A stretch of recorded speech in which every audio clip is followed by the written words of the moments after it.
这个女人穿越古代成了锦衣卫，还拥有八卦系统。她靠着系统能知道所有人的秘密，殊不知大家都能听到她的心声。大家的秘密被她一个接一个抖出去。后宫的小妖精们趁皇帝早朝偷吃，又像有一个母老虎的老婆，昨晚上因喝醉被老婆罚跪榴莲。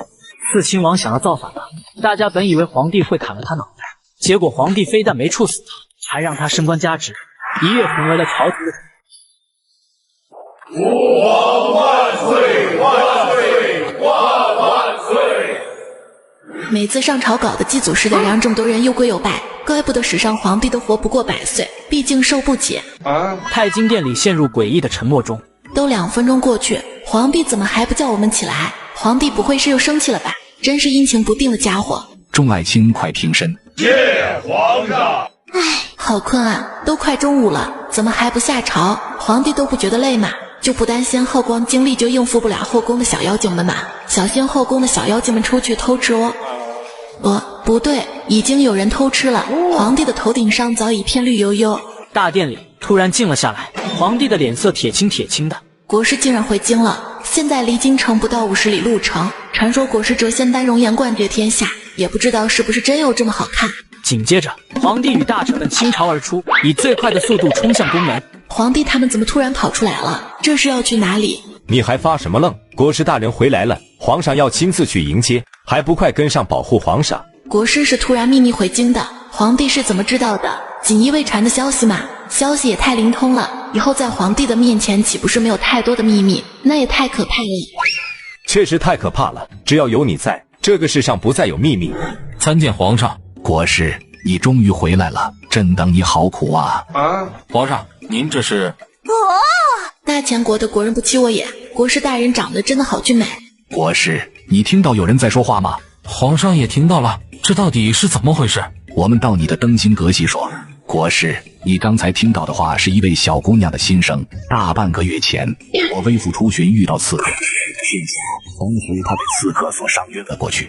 一日他醒来后，我和拥有官印的京官们便听到他的心声。从他心声发现，他竟然知道我们所有人的秘密。后来他还说出了其他国家的机密，让大前国多次躲过危机。因此我一直忍着没动他，打算等国师回来再决定如何对付他。那除了皇上和拥有官印的京官能听到他的心声，还有谁能听到？太后、皇后和几个拥有妃印的妃子也可以听到。皇子和公主也听不到吗？那拥有官印的外放官员能听到吗？都听不到。竟有如此奇怪的事。国师，你算出来了吗？此人是不是不能留？我暂时也无法算出来，不过皇上还是不要动他为好，可以利用他的心声对付其他国家。还有就是能听到他心声一事，绝对不能让他知道，以免他知道后不再对我们透露绝密的消息。就按国师所说来做。国师，你说朕要不要提升他的官职，让他当朕的贴身侍卫，方便听到更多的事情？一切照常，不要让他起疑。希望是福不是祸。木南锦，门大人想让你跟我们一起学习审问犯人。让我学习审问犯人？门大人为何选我一个小姑娘去审犯人？最近皇上想要开创女科举，却遭到大臣都反对，因此皇上想从你这个女锦衣卫身上下功夫，这是给你好好表现的机会，别让皇上和门大人失望，而且事情办得好还能升官。里面这么黑，确定不是想灭口？灭口是不可能的，门朝眼真正的目的是利用你的心声来了解众犯。门大人他们还在暗牢等着我们。对了，唐千户也在。现在是全世界的人都认为我喜欢唐金瑞，我得想个办法让他们知道我对唐金瑞没兴趣，要不现在掉头就走，那刘百户就不会再觉得我还爱慕唐金瑞。刘百户特别心累，不想跟他多说。赶紧走吧，人还在里头等着我们呢。就按我说的，给他上酷刑，我就不信他不开口。这个人身份肯定不一般，不到最后最好不要用酷刑。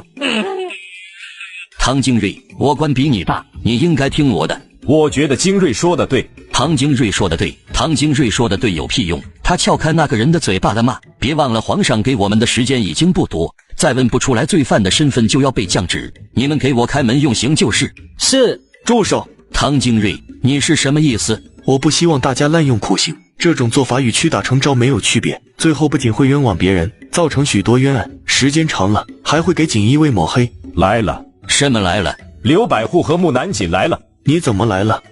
不是你们让我来参观学习吗？是我叫他来的，接下来没有我的命令，谁都不许说话。门朝言不愧是九品武者，一声令下，邓新朝连屁都不敢放一个。门大人威武霸气，木南锦竟敢当着邓兴朝的面说他怂，不要命了。奇怪的是，邓兴朝居然也不生气，不会真有这么怂吧？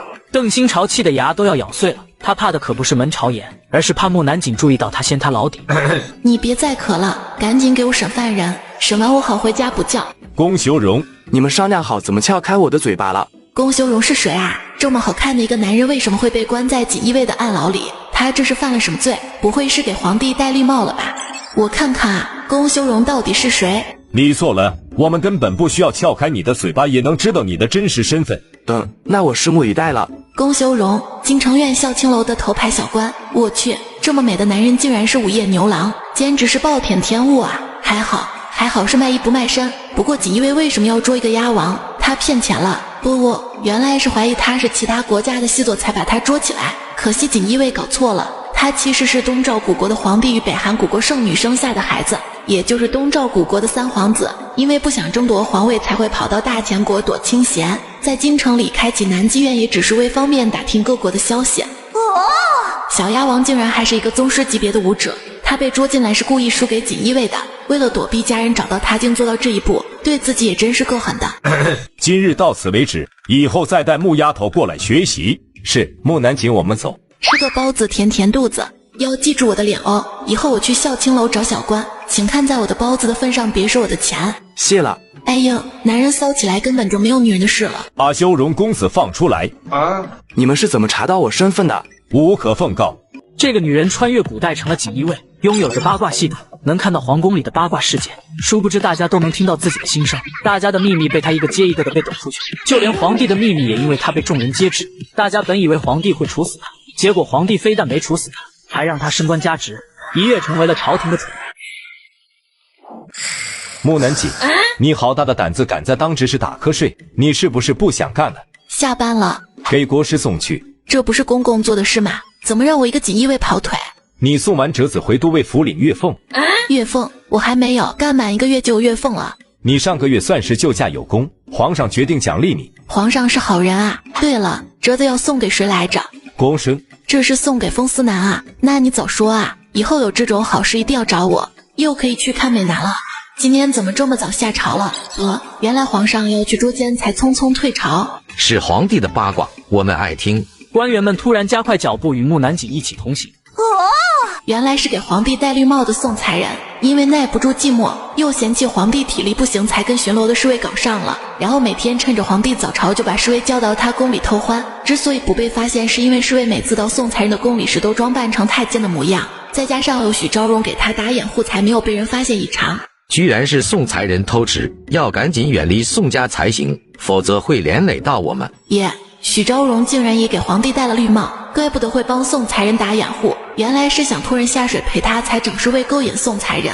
皇帝也是活该，娶了他们却让人独守空房。不过话说回来，皇帝的锦衣卫的监视能力真可怕，连皇帝后宫妃子偷吃都查得一清二楚。这不是有你在才会变得这么可怕的吗？咦，你们怎么也来了？公主，我还有事要忙，你请回吧。本宫已经有很长一段时间没有见到你了，就不能让本宫留下来陪你，等你忙完后一起用膳吗？陛下，送客。公主，请。好吧，风哥哥，我走了，我明日再来找你。你就是死皮赖脸求着唐千户让你进锦衣卫队的贱丫头。雪玉公主，不得无礼。本宫说的都是实话，怎么就无礼了？公主说的对，你看他都说我说的对了。刚才听国师叫你雪玉公主，那你应该就是那个过出嫁年龄却拖着不嫁，还厚颜无耻的缠着国师的雪玉公主。你大胆，你竟敢羞辱本宫！我说的都是事实，怎么就不敢说了？你来人！公主，你闹够了吗？这里是登心阁，不是你的云阳宫。你给本宫等着瞧！你对公主如此无礼，不怕公主报复你？怕？风思南的皮肤竟比女人还要好，细腻到看不到半个毛孔。等我看完折子，你再把她送回去。那你赶紧看，把他们交给皇上。不，2两银子是你的月俸，另外的1000两是救驾有功的奖赏。说是救驾的赏赐，实际上是木南锦帮忙石川宫修容身份的奖励。这么多，只要你做得好，以后只会只多不少的奖赏。唐金瑞，我晚上不回家用饭，你们就不用等我了。你要去哪里？姑娘急急一朵花，姑娘15好年华，青楼百花在绽放，姑娘马上出去浪。早知道把奖赏给师傅也不给他，看他还怎么了。可惜此刻并不是孝青楼营业时间，木南锦便到大药铺买了一大堆的药材，最后手里只剩下1两银子。掌柜，你替我把药材送到吏部员外郎唐文宗的府上，就说是木南锦买的药材。好嘞，木南锦在外面。他在哪里？他有没有进来？这个瘟神怎么来了？我们赶紧躲起来，不然明日整个朝堂都知道我们来了孝青楼，老夫可丢不起这个脸。大人，你们怎么了？我们要开个厢房，你们快带我们去你们2楼。坐在房间喝酒的龚修荣看到这一幕，招来龟公询问：这几个官员怎么一副老鼠见到猫的样子？难不成外面来了比他们官大的官员？小的只是听他们说木南锦来了，并不知道木南锦是谁。木南锦，一个从9品的锦衣卫，既然让从3品的官员感到害怕，这还真让我对他的身份产生了好奇，去把他请进来，就说我要见他。是，木姑娘，我们的荣休公子想要见你。他回来了。是的，谢谢，看来我给他的包子发挥到作用了。木姑娘，且哇，龚修荣不愧是鸭王，不光脸长得好看，身材也迷人，怪不得礼部侍郎他们宁愿抛下娇妻美妾也要来清笑楼寻欢作乐。我决定了，我以后要跟礼部侍郎他们打好关系，等他们来清笑楼就能带上我了。他既然知道我们在这里，那我们还有躲下去的必要吗？反正都来了，看看他跟那位在干什么。木姑娘，我们又见面了，在这里感谢木姑娘昨日的包子之恩。懂得感恩的男人是个好男人，一个包子而已，不必挂齿。真要感谢我，那就让我嫖你吧。对于姑娘只是小事情，但对于我来说就是救命之恩。冒昧的问一句，姑娘是哪个府上的小姐？为何能成为9品的锦衣卫？锦衣卫不是不招姑娘吗？我只是寄人篱下的孤女罢了。至于会成9品锦衣卫，大概是因为我救过皇上。你救过皇上？抱歉，木姑娘，我只是觉得你看起来并不像是习武之人，小胳膊小腿的你是怎么救皇上的？别看我手无缚鸡之力，我可是能一拳打倒10个宗师。木姑娘说话真有意思。我确实很有意思，还特别能打架。你要是遇到麻烦可以随时来找我，我能帮你解决他们。只不过要我帮忙可是需要付出很大的代价，比如让我白嫖10次。那些谢谢了，只是我一个小小的小官是不可能遇到麻烦的，就算遇到麻烦也能自己解决，不用劳烦姑娘。你解决不了。姑娘这话是何意思？还是说姑娘知道些什么事？木南锦刚要张嘴，窗外面传来吵杂的声音。好漂亮的黑马，我活了几十年还从未见过这么漂亮的马。这是传说中的汗血宝马吗？以我多年的卖马经验，这一匹马就算不是汗血宝马，也比汗血宝马还要珍贵，其价值至少在黄金10万两以上。好漂亮的马匹！我靠，他怎么偏偏这个时候回来了？不行，不能让他知道我在孝青楼，不然怎么死都不知道。修容公子，我突然有急事要办，就不再久留，以后有空再来嫖你，来找你。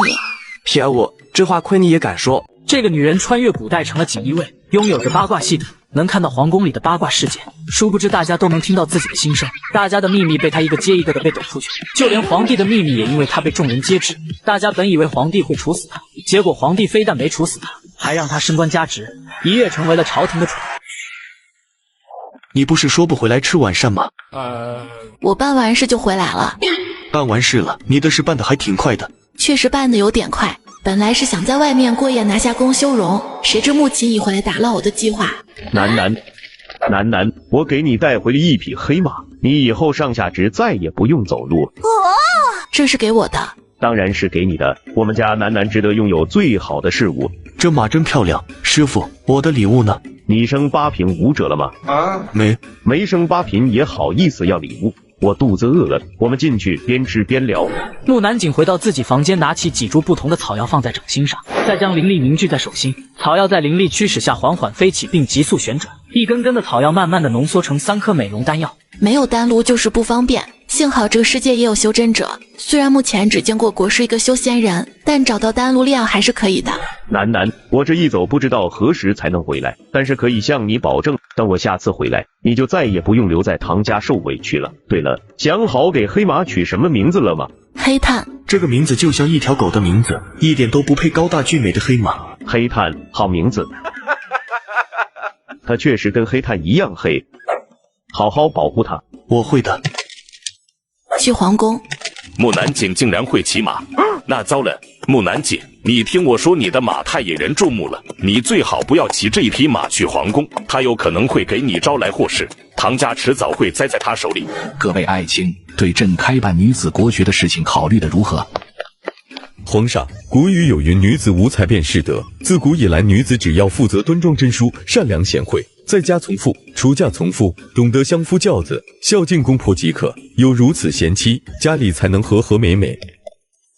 皇上，我们大前国并无女子恩科，那开女子国学变成了一件毫无意义的事情，又何必让女子们抛头露面、有伤风化？撇去左相和右相所说的是，能到学院学习的女子只有富贵人家的孩子，普通人家的孩子可教不起书修，也没有时间来学堂学习。有权有势的家主要是看重女儿，可请先生到家里授业，何必多举一直跑学堂学习？而且女孩们只要学琴棋书画和女工便可，再多对她们毫无用处，也用不上。是呀是呀，要是朕不仅要开女子国学，还要开女子恩科呢，那如此一来，开女子国学就不会没有意义了。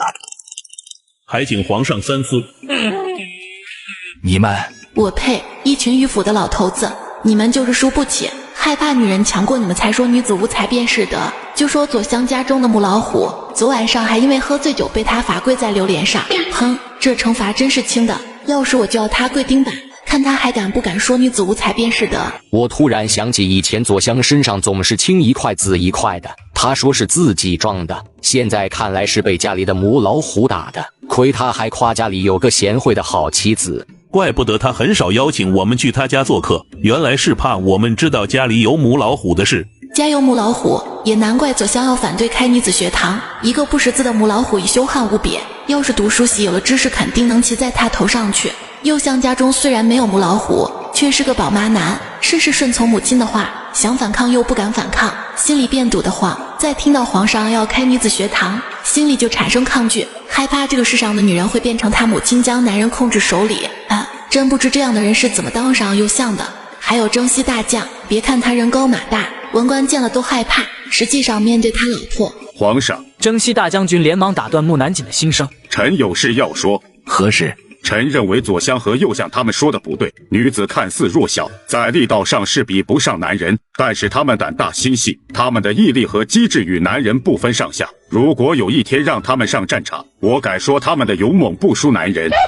接着说。臣觉得皇上开女子学堂是明智的决定，臣还觉得不仅让他们习文，还要让他们习武，终有一日女人也能上战杀敌，壮大我们军队的队伍，我们大前国将会越来越强盛，超越其他国家。征西将军能多次打赢胜战，他的老婆功不可没，大部分的战役都是他老婆给他出谋划策，也是他多次深入敌中救出军中将士。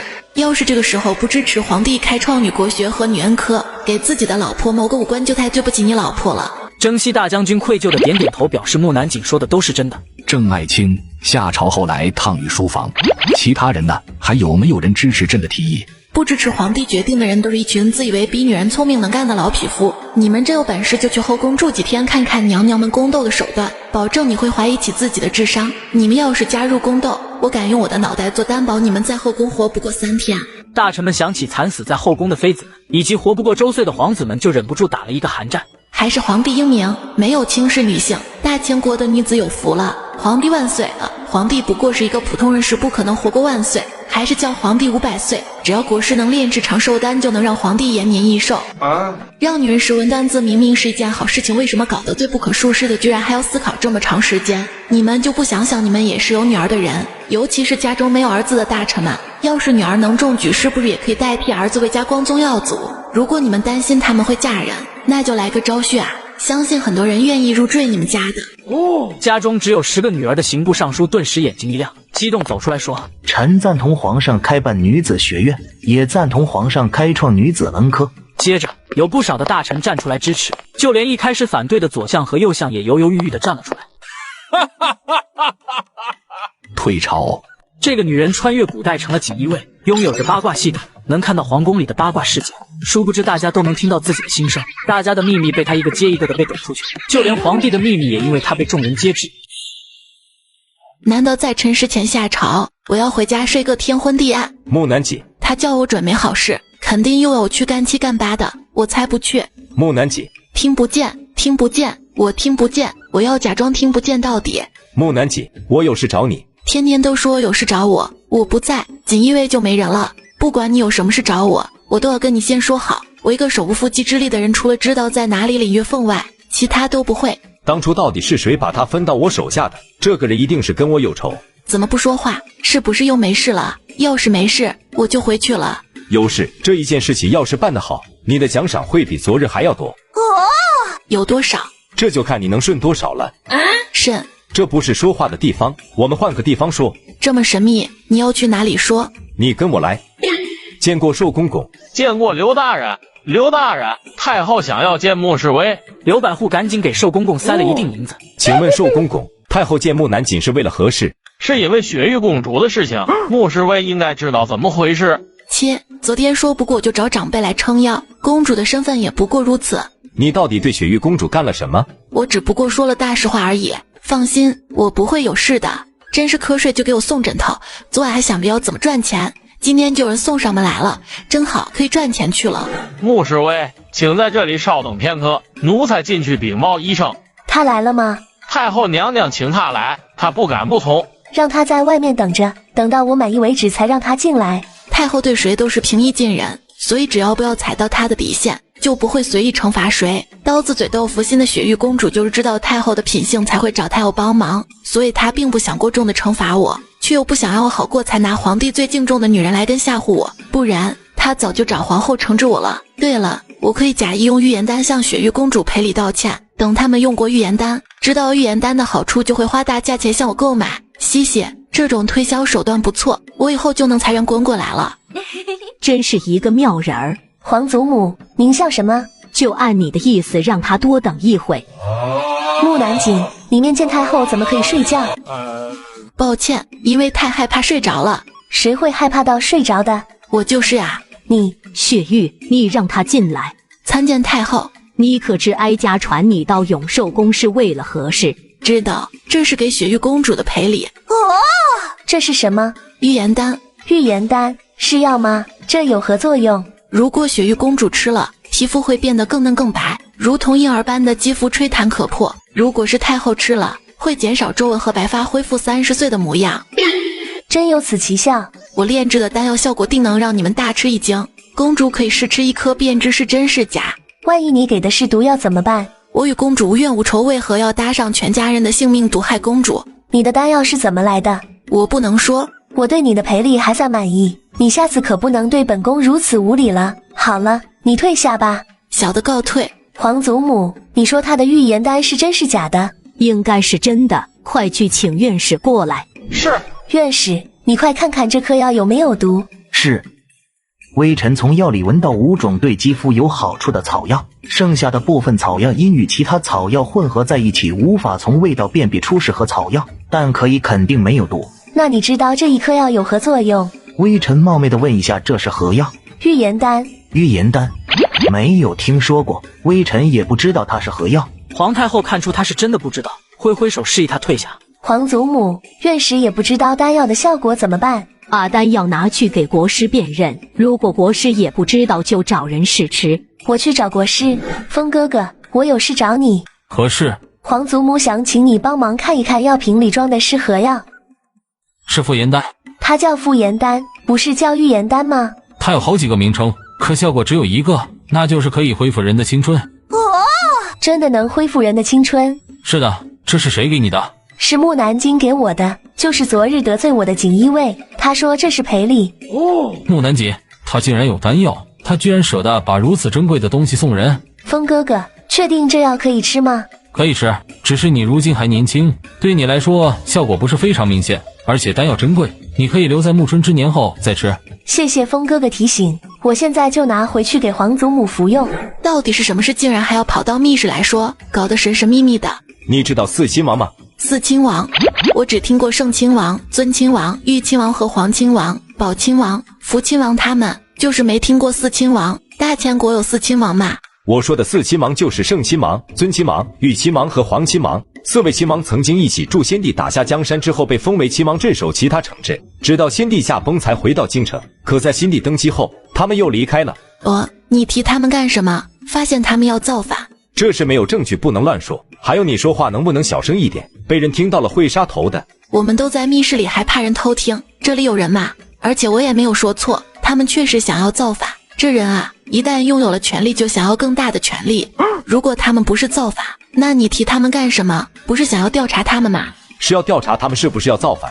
你跟我说这件事情，是要我去调查他们吗？对，你是姑娘，他们对你没有多少防备，由你去是最合适的。但是任务会比较危险，就不知道你愿不愿意执行任务。我愿意，我不怕危险。真是太好了，我终于可以出公差了。到时我借着出公差找个地方把自己藏起来睡懒觉，等调查时间结束，我再把我知道的八卦消息上报上去。嘿嘿，不仅没有危险，还白赚好几个月的假期，又能获得高额奖励，真是一举两得。我大爱出公差。木南锦制作出返老还童的预言丹，已到暮年的皇太后服下后，直接变成了18岁妙龄少女。再过1个月就是皇上生辰，届时4位亲王会带着家眷前来为皇上庆贺，正是他们4人正大光明聚集在一起的大好时机，也是你调查他们的最好机会。我的假期没了，我不想干了，我没动力了。4位亲王赶紧造反，早点灭掉锦衣卫，我就不用早出晚归了。只要我们顺利的铲除他们，就能获得很多的奖赏。什么奖赏？你应该知道，大臣们被锦衣卫抄家时会抄出许多家财吧？那些前去抄家的锦衣卫都会悄悄地顺上一些财物作为自己的私有物，不过前提是不能被锦衣卫以外的人发现，然后就看你的本事能带走多少钱财了。所以你说的顺就是偷拿的意思，对吧？对，你只要偷偷拿走一条翡翠项链，就能换到好几万两的钱，是不是比你昨日的赏钱还要多？让我看看4位亲王到底曾有多少家财。哇，好多啊！圣亲王单是拥有黄金就100万两，白银500万两，珠宝多到连他自己都不知道有多少。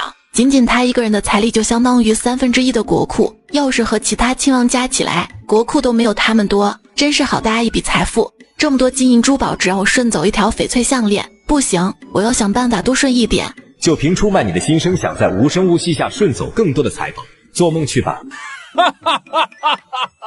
你笑什么？我们只要抄了4位亲王的家就能发大财，想想都开心，你说是吧？我会努力找出证据。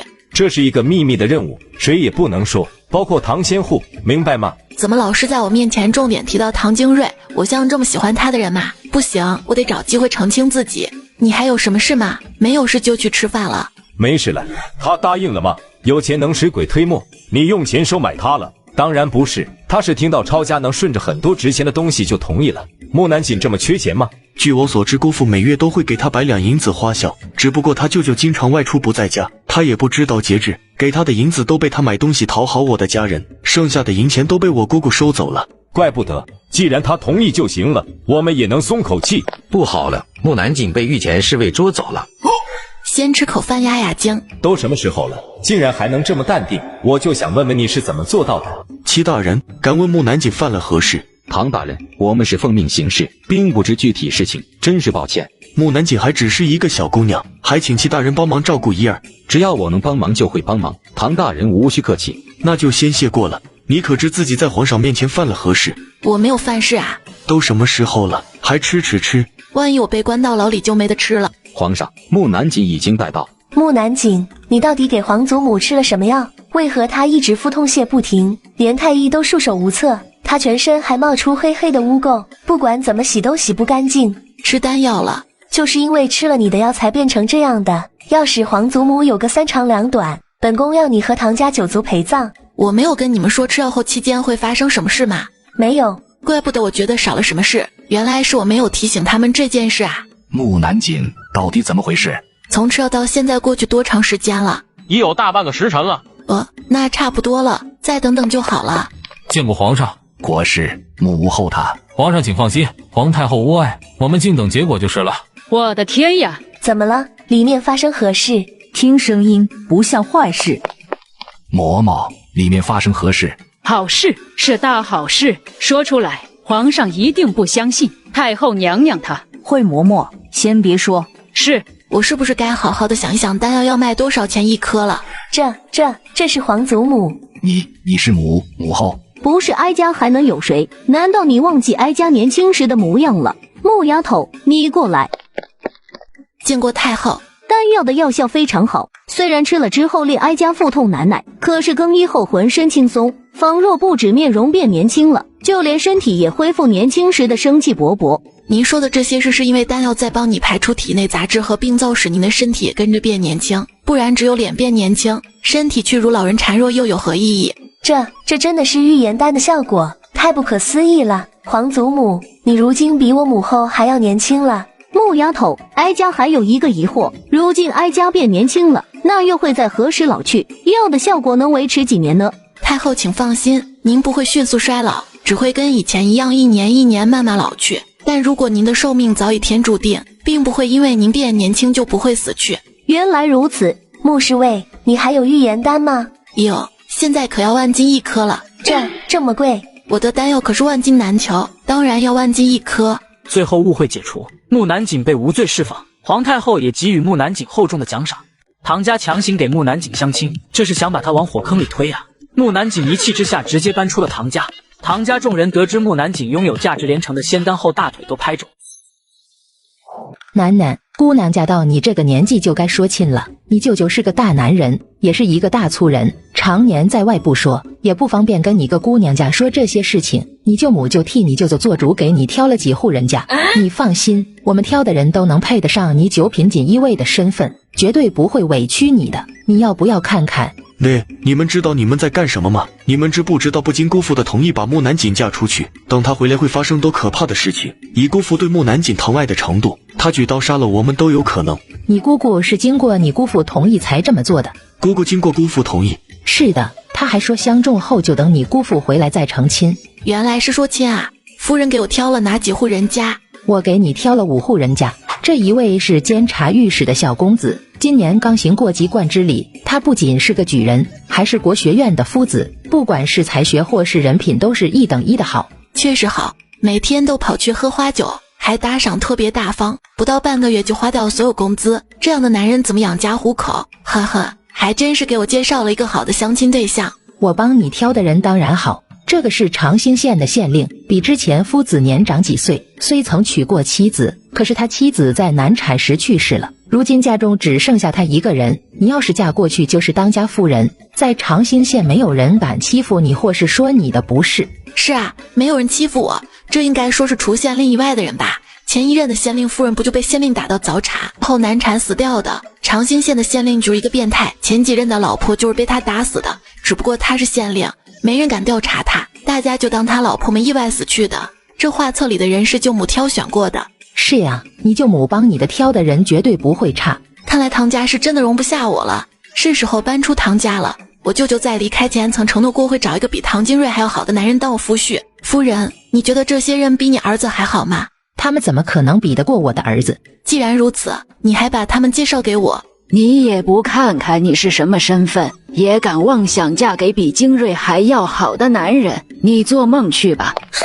木南锦，你给我回来！让他走，我看他自己能找多好的夫婿。这些人没有一个好的，你就别介绍了。怎么就不好了？他们可是我跟柳昭千挑细选，不知费了多少心血在里面才挑出来的，怎么就不好了？柳昭他，算了，不说了。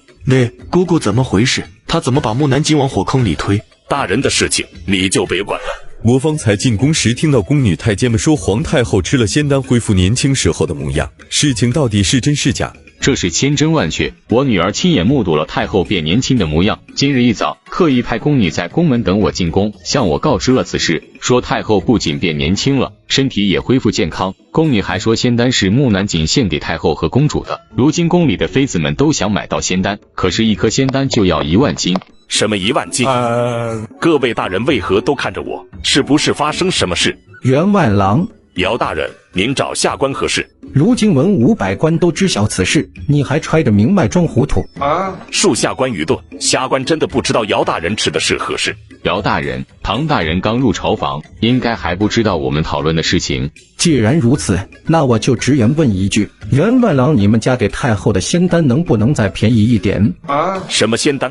我都说这么明白了，你还装？你不想便宜卖给我们可以直说，没必要装不知道。姚大人，我真的不知道您说的仙丹，我们家又何时卖过仙丹给太后了？看唐大人的神色，似乎是真的不知道仙丹的事，大家就不要为难他了。还请各位大人告知到底怎么回事。又向便为唐文宗解答。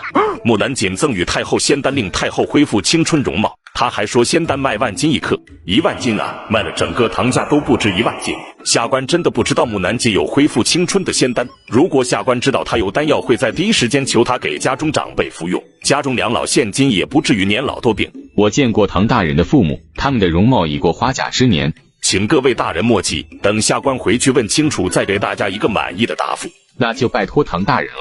从今日起，我要搬出唐家了，你们再也不用担心我在纠缠唐精锐。我也趁此说清楚，我以后嫁谁也不会嫁你们唐家人，你们大可以放心了。你要搬出唐家？真的假的？当然真的，我房子都找好了，我现在就离开。木南锦，你别意气用事，一个姑娘家住在外面不安全。木南锦，我现在心情好，不想听你说话。不是心情不好时才不想听别人说话吗？他怎么反过来了？你们为何同意木南锦离开？不让他离开，难道让他一直缠着精锐吗？他现在离开不是正合我们意，我们也省得心烦。以后要是惹了事，我们也可以不用管。你们知不知道木南锦身上有仙丹？仙丹？大家一愣，唐文宗把仙丹的事告诉他们，蒋真如彻底傻住了。那个死丫头有仙丹却藏着掖着不给我们用，眼睁睁地看着我们被病痛折磨，她压根不把我们当自己人看，真是养不熟的白眼狼哟。那她身上不是揣着价值几万金或是几十万金的仙丹？看，快把人找回来！嘻嘻嘻，这是木南锦的笑声，他不是离开唐家了吗？怎么会听他的声音？唐家的人一定想不到我现在就住在唐家后门对面的房子里，想不到我现在就离他们这么近。嘻嘻嘻，姑娘，有人找你。谁啊？他说他叫唐精锐。不愧是锦衣卫，这么快就找到这里了。他说让你快点出去，外面还有一队人马在等你。一队人马？这是准备去公干了。哟嚯，竟然有这么多高品的锦衣卫来接我这个从9品的锦衣卫，我真是太有面子了。木丫头，你终于出来了，我们等你很久了。男人等女人不是天经地义吗？连这一点耐心都没有，怪不得10个锦衣卫里有7个单着的。你们大清早来找我是要去哪？今日皇上和太后到城外的净头寺上香，需要人在身边保护他们。上香？大清早起来就为了上香？皇帝还真是闲得蛋疼，难道放假不好好在宫里睡懒觉，非要跑到外面折腾？有这么旺的精力，还不如到后宫多陪娘娘们，这样给你戴绿帽的事情就不会发生了。皇上他们已经出城门了，我们赶紧追上他们。搞这么大的阵仗，是生怕别人不知道皇帝就在队伍里吗？还是说故意招摇引人注目，让大家以为皇帝在这里？实际上皇帝他们早就微服出行去到了净陀寺。前面的人是牧师卫吗？修容公子。修容公子真是好眼力，一眼就认出木南锦来了。你们锦衣卫个个都是身材高大的男子，就他身材纤细，当然容易辨认。你们去哪？净陀寺。木南锦，你怎么可以随便跟别人透露我们的行踪？这需要我透露吗？你们自己搞这么大的阵仗，有脑子的都知道。你去哪？木南锦居然不把唐金瑞当回事，其他锦衣卫也不出声斥责他。今日是15，我也去净陀寺上香。就为了上香？不然呢？去私会和尚吗？上香的人多，有事就叫声木南锦。我叫了，你就会来吗？会，我会带着皇帝来救你。御林军副统领居然喜欢闻士兵们身上的汗骚味，每次士兵们训练结束后，他都会故意找借口训斥士兵，或是上前检查他们的身体，然后趁机闻他们身上的汗味，并觉得特别好闻。哈哈，真是奇怪的癖好。咦，喜欢处处跟左院对着干的邓新朝竟然怕老婆，真看不出来啊。门朝言，木丫头，我们到净陀寺了。门朝言连忙打断木南锦的心声，到了就到了，干嘛特地提醒我？木南锦，你别跟着修容公子马车旁边走了，你保护的对象是皇上和皇太后他们，而不是修容公子。修容公子，我还有公事就不在这里陪你了。你可要随传随到，不能食言了，我可是很期待你带皇上来救我的。果然皇帝不在马车上，就连太后也是假的。这里没你事了，你可以四处转转。不是要我陪在太后身边吗？我就不信你看不出店里的人是假的。真的去哪了？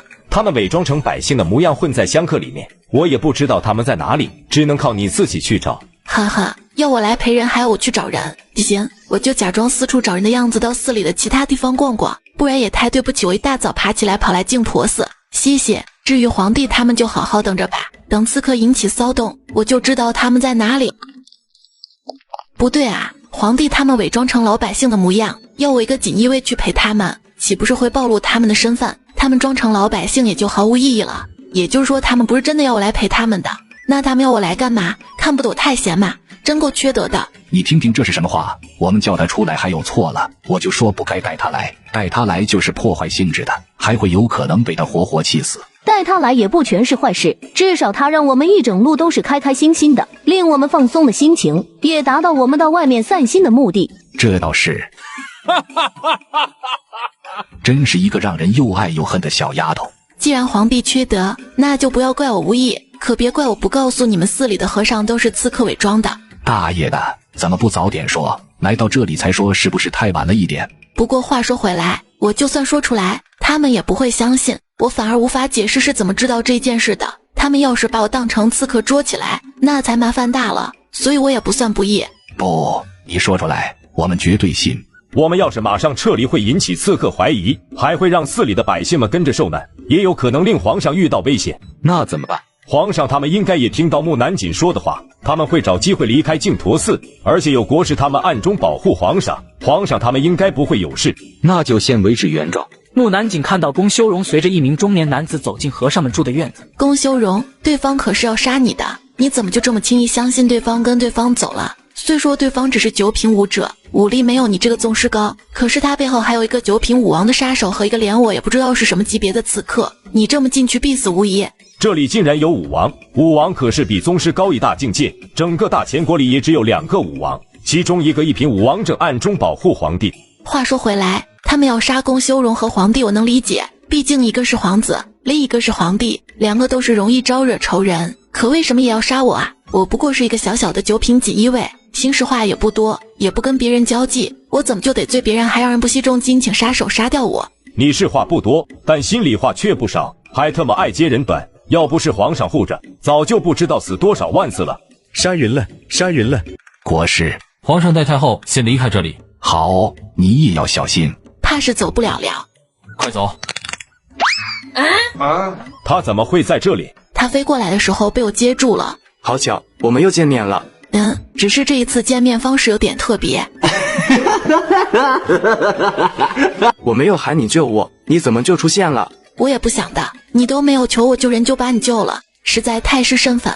都什么时候了，你们还有心情说笑，还不快跑？不用跑，他来了。皇上，微臣护驾不力，让您受苦了。臣现在就把锦衣卫们都叫过来护驾。他们来了也救不了朕，又何必又牺牲他们？还算皇帝有良心，我现在算是带皇帝来救你了吗？算吧，你们要杀的人是我，冲着我来就是了，不要把其他无辜的人都选进来。我能偷半刻钟的时间，你们趁机离开这里。他们也想杀皇上，是不会让我们离开的。他们还想杀我？你别担心，如果我和皇上死了，他们应该会放过你们的。他们想杀的人里还有我。他们为何要杀你？他不过是9品的锦衣卫，为何要追杀一个小官？我也想知道原因，等会活捉他们问问。看来今日大家很难活着离开这里，不过我们也不能就此放弃逃离的机会，就按我之前说的，我来抵挡片刻，你们能跑多远就跑多远。那你呢？你怎么办？我是走不了的。我们留在这里就是送死，还不如按他说的去做。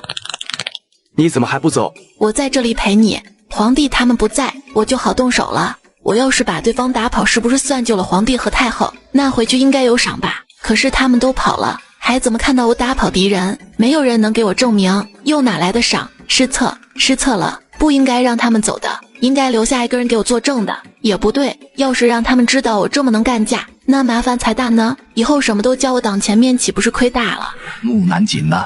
他没有跟上来。他不会真的跑去对付那人了吧？8九不离10了。他这个小丫头添什么乱啊？看朝颜，微臣在。他能打退那个人吗？臣方才有悄悄地探过他的脉，他并无内力。那他岂不是死定了？他还好意思想讨赏的事，是不是要朕给赏他一副黄金棺材？行，那朕成全他。也许他真的可以做到。做到什么？不等风思南回答，远处传来轰一声巨响。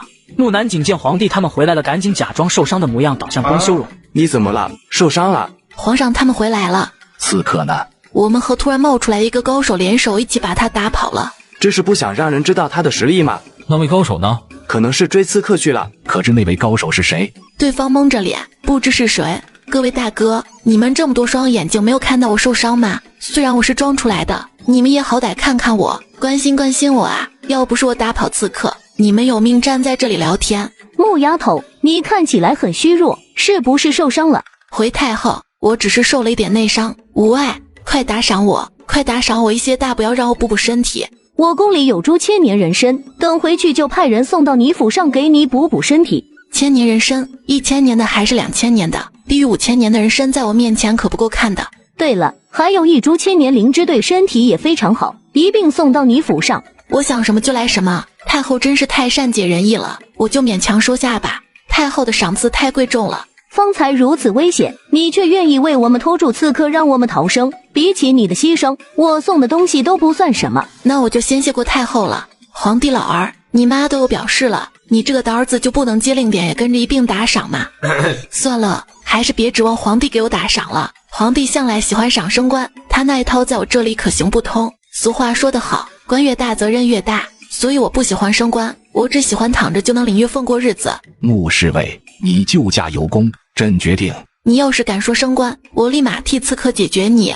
朕决定升你为正九品的锦衣卫，再赏锦布100匹，黄金1000两。正九品，从九品和正九品好像没有区别。可以接受，谢皇上。话音落下，只见之前刺杀皇帝的人又出现了，然后一脸狠厉地朝他们直冲而来。黑炭，我的马就驾有功，皇上又该赏了，谢谢。以防刺客再次来袭，我们还是赶快回城。谢谢，我应该是大前国第一个被皇帝太后送回家的臣子。谢谢皇上，太后送我回府。木南锦救驾有功，在家好好休息半个月，半个月后再回都尉府复职。还是皇帝老儿通情达理，谢皇上。木南锦，本宫已经听说唐家给你找夫君的事情了，本宫现在就带你去湘阴园找个你喜欢，他又喜欢你的人，再让父王给你们赐婚。谢谢公主好意，我现有伤在身，哪都不想去。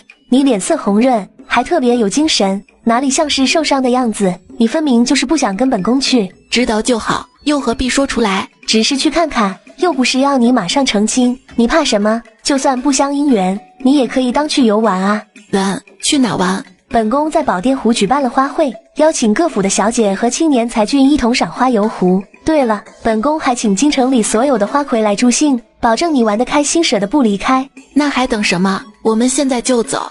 等等，本宫还有东西给你。什么东西？父皇给你的赏赐。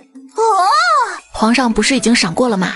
这是赏给你的马的，还有这是封赏圣旨，父皇要封你的马为一品马王。本宫懒得念，你自己看吧。马有品级，那我需要带它上朝吗？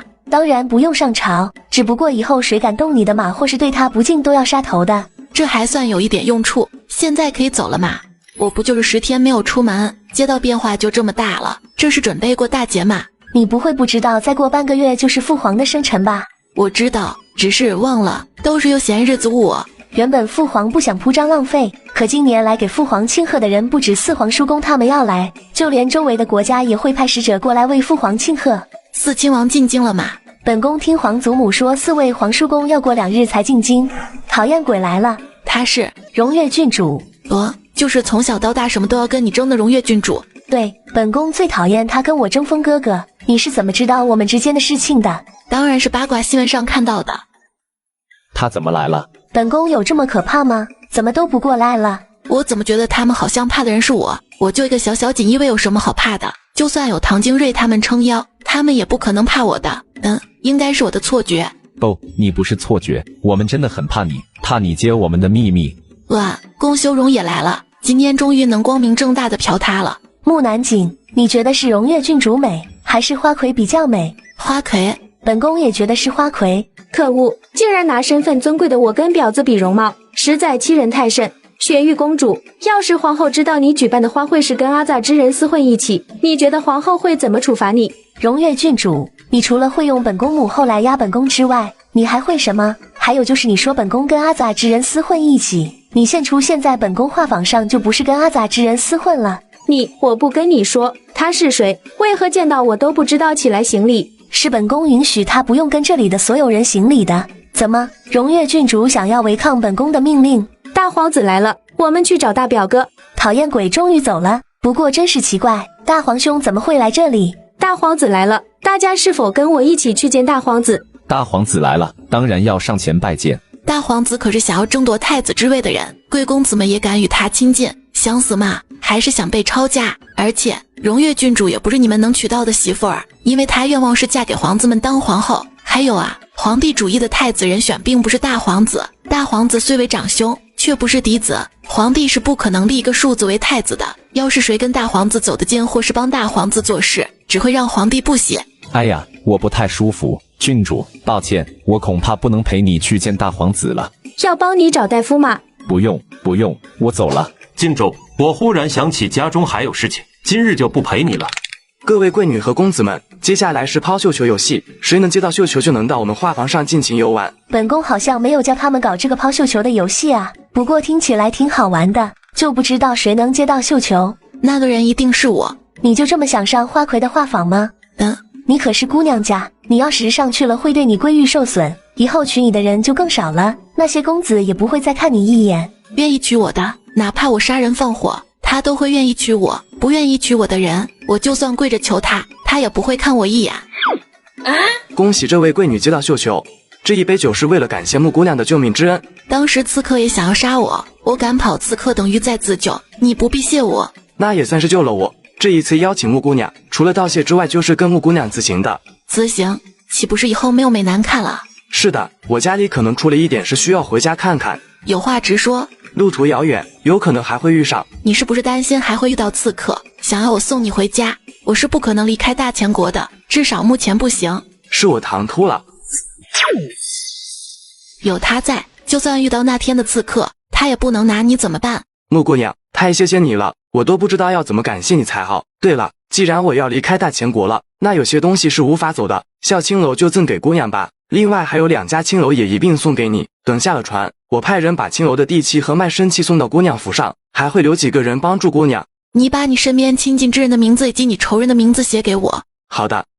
木南锦从名单里着重给他指出几个要防备的人。木姑娘，你为何要帮我？因为你好看啊。木姑娘，这是真心话。当然是真心话。木姑娘，我就快要离开大秦国了，在这之前，你有没有想要我做的事情？只要我能做的，一定会帮你办到。我想看你跳脱衣舞啊！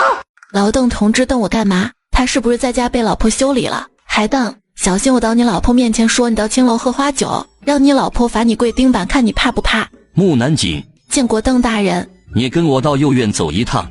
最近你们有没有听到左院在传我们邓大人怕他夫人的事情？他们说我们大人在家里的地位特别低，见到夫人会瑟瑟发抖，做错事了还会被夫人罚跪，不给他吃饭，晚上入睡前还要讲故事哄夫人入睡才能睡。邓大人是如此英明神武的人，真的会怕他的夫人吗？要是以前，我肯定不信。可是我听说这一件事情是那个人说出来的，我想不信都难。可堂堂男子汉怎么能怕夫人呢？太窝囊了。放屁！你们男人头发长了就见识短了。谁说怕老婆就是窝囊的？他所谓的怕老婆是出于对老婆的尊重，因为他知道是他老婆把家里打理得妥妥当当，从不让他操过半分心，在家庭和和美美之下，他才能安心的在外工作，才能顺顺利利的爬到正副使的位置。老邓同志这是懂得感恩，知道吗？再看看你们自己，在外当孙子，回家后只会在老婆装大爷样子就很出息嘛，只会在女人面前耍威风才真的窝囊。不知邓大人把我叫来右院是为何事？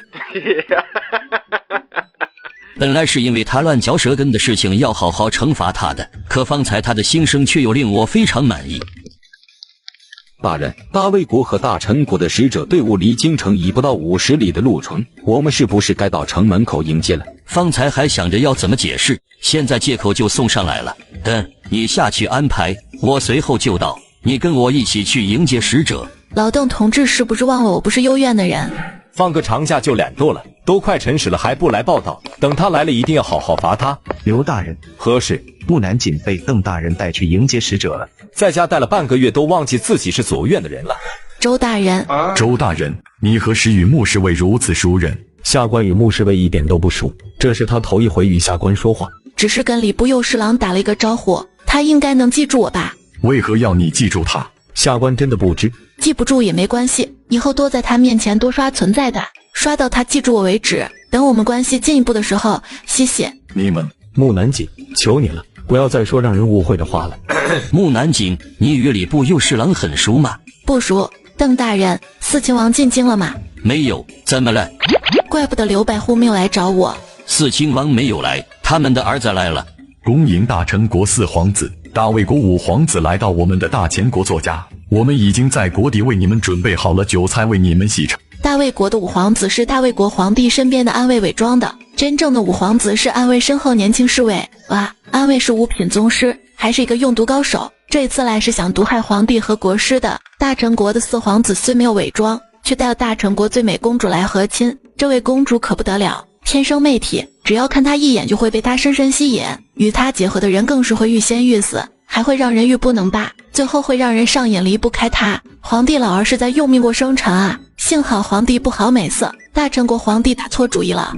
等我有钱也要搞一个比国邸还要气派的大宅子，再找100个男人伺候我，一个负责给我按摩，一个负责给我洗澡，还有一个负责哄我开心。谢谢。现都中午了，好想陪他们一起吃饭。如果我说我帮他们试毒，不知道他们会不会欢迎。肚子好饿啊，难道我要一直站在这里看着他们吃完才能离开吗？那太惨无人道了。爷，大魏国五皇子为什么看着我？不会是看上我了？那只能跟你说声抱歉了。你是长得不错，可是还不能引起我对你的兴趣。这位姑娘也是锦衣卫，你们大前国有女侍卫？是的，可我从未听说大前国有女侍卫。我们皇上准备开创女学和女子恩科，而她是第一个成为女官的人。准备开创女学和女子恩科，也就是说还没有开创。既然没有开创，她就成了女官，那想必她有过人之处吧？老邓同志，夸我的时候到了，你还不赶紧夸夸我？你就说我既能上得了厅堂，下得了厨房，也能赚得了大钱，买得了大房，还能上得了战场，杀得了敌人。只要我不死，大前国就不会亡。我如此完美的一个人，定能把他吓得屁滚尿流。大魏国绝对不敢侵犯大前国。我能夸你，那也要别人相信才行。怎么不说话？他曾救过皇上。老邓同志，你怎么能这么草率地介绍我？你真的太令人失望了。回到都尉府后，定要老门同志批评你。是吗？那他的武者品级一定很高。你跟他说我品级比武生还要高，保证他听了，他们家的毒宗不敢对皇帝老儿动手。你同身为武者，应该很清楚武者忌讳向别人透露自己品级，还请原谅我不能告诉你。那可否知道他的芳名？他叫木南景。木姑娘，可否与你切磋一番？我要不要接受挑战呢？可万一我把他打残了怎么办？会挑起两国战争呢。要不我假装输给他吧，可是会给大前国丢脸了，自己也丢脸。要不打个平手，可切磋打平手有意义吗？还不如不打。姑娘有何难处？使者们长途跋涉来到大前国，还没有休整好就跟你们切磋，岂不是显得我们太欺负人了？要是被我们皇上知晓，定会认为我们待客不周，惩罚我们的。那等过些日子再找木姑娘切磋。好的。又是萝卜丝炒肉，我要投诉主厨，他为了贪污公款，每天都煮萝卜丝炒肉，既不放油，盐也放得少，肉少的可怜也就罢了，还特别小，小到都不够我塞牙缝。他每天贪污的银子达到上千两，一年就是几十万两，这可不是一笔小数目。他会为了让自己吃上好的饭菜，接受别人的银子出卖你们，给别人通风报信，这就是你们有些案子为何查不到的原因。等案子越来越多查不出来时，皇帝就会怀疑起锦衣卫的能力，解散锦衣卫将会是迟早的事。好像解散锦衣卫也挺好的，我就不用当锦衣卫，也就不用早出晚归，真好，谢谢。我决定不投诉了，让锦衣卫自取灭亡吧。他说的不无道理，皇上已经开始质疑我们左院的办事能力，再长久下去，左院会换另外一批人来接手。人是贪婪的，就算让所有锦衣卫吃好穿好，还是会出现有人出卖锦衣卫的事情。这种事情是不可能完全杜绝的，但如果让手底下的人吃饱吃好，会减少这样的事情。我们查办主厨是容易，可他背后的人不好得罪吧？这一件事情我会处理，你先去食堂找木丫头，然后假装发现食堂的饭菜不好。木南几，现都未时了，你怎么不在家里吃过饭再来都尉府，却特地跑来这里吃饭？家里吃的太好，想在这里尝尝清淡的。萝卜饭，你就吃这些饭菜，你不爱吃肉吗？大家都吃这些。今中午的饭菜怎么没肉？每日都没有肉。这就是锦衣卫吃的菜。回大人的话，是的。我记得每月拨给食堂的银钱不下5万两，足够保证每个人都能吃上2肉1菜。你们现在看看都吃的是什么菜？主厨宁，他在哪里？后院，去把他叫来见我。是。刘大人，叔叔怎么回事？刘大人，你这不是明知故问吗？我不知道你什么意思，我只知道你不能让锦衣卫们吃饱饭就别想在这里干下去。还有限你半个月内把之前被你摊进口袋里的银两全部还回来，否则就等着砍头吧。刘大人，我是都指挥同志招进来的，你没有权利赶我离开。要是都指挥同志回来后知道这一件事情，你肯定没有好果子吃。你要是识趣，就不要多管闲事。哼，把他扔出都尉府。我说的话都不听了吗？我背后的人是指挥同志，他们可不敢动我。死丫头，你干什么？痛快，明天再也不用吃猪食了。你不怕得罪都指挥同志？你怕？你要是怕，我们可以先到皇帝面前参都指挥同志一本，就凭他把贪来的银子给了四亲王造反，就足以抄他9族。神们，这一件事情你别管，我还有其他事情要你做。你先在这里等我斩查时间，我去就来。木丫头，派个任务给你。什么任务？就是帮皇上挑选几个忠诚可靠暗卫。让我挑选暗卫？哇，好多肌肉男啊，高挺的胸脯，线条紧实的8块腹肌，充满爆炸力量的肌肉，简直就是引广大妇女们犯罪。老看同志，你就是我的再生父母，下次还有这等美差，记得不要忘了我。皇上要重新挑选暗卫，是虚是留就看你们能不能过牧师卫这一关。很好，暗卫们的容貌都长得不错，五官刚毅，双眼有神灵力。木南锦，你一定要好好挑选暗卫，要是挑错一个，你的小命也会没了。好，第一排左边第一个出列，然后报上你的姓名。魏金柱，目测身高181，颈围40，胸围95，上臂28，肩宽44，腰围80，身材练得不错。魏金柱，8平5者，家中有一个老母亲和一个未出嫁的妹妹。目前母亲生着重病，由妹妹照看，每月的50两的俸银却不够老母亲看病。最过分的是，大半的钱都是给大夫诊金，要钱还贵的离谱。宫里的御医呢，全死了。皇帝老儿养这么多御医都是干什么吃的？就只为总是无痛呻吟的娘娘们看病吗？还有宫里的药材都多到发霉了，宁可扔了，也不知道分给需要的人，缺德。木南锦，你选好了吗？想好了，魏金柱可以留在皇上身边。魏金柱老实本分，一旦遇到事情，他会拼了性命也要护皇帝周全。这样的人放在皇帝身边最安心。魏金柱，你换上衣服到御花园等着。肌肉男全走了，现只剩下2个把自己裹得严严实实的老男人，真没劲。木丫头，还一批人要你挑选。在哪？又要来一群肌肉男吗？太好了，我已经派人去请了，斩查后会过来。希望等会来几个长得又帅又好看的暗卫。白日做梦。见过各位前辈，此次请各位前辈过来是进行最后的考验，一旦通过，即可封官大赏。刘大人，那人叫什么名字？你说谁？你眼睛都看到他了，还装？我不认识。他叫天苑。天苑，人如其名，长得确实是天妒人怨。不会吧？他竟然是在净陀寺刺杀我们的刺客！早知道他长这么好看，那天就不该让他轻易离开，应该把人打晕扛回家里养着。原来如此，天苑的金主被黑炭踩死了，没了金主饲养，便跟江湖人士跑来皇宫应聘武官的工作。哇，皇帝捡到宝了！要是以后有天苑保护他，这个世界没有几个人能杀掉皇帝了。皇帝老儿，你放心，我会帮你留住他的。谢谢，我以后就能天天看到这一张盛世美颜了。门大人，你说考验是何考验？只要得到他的认同便可。我们怎么说都是宗师级别的武者，为何要得到小丫头认可？朝廷选人也太随意了，根本就没有把我们放在眼里，还不如走人。对我有意见的人都可以离开了，天苑可以留下来。谢谢，有种我在选南非的既视感。木南景，你没事吧？没事。他们是谁？为何要杀你？不知，就算知道，说出来你也不会相信。你真的不知？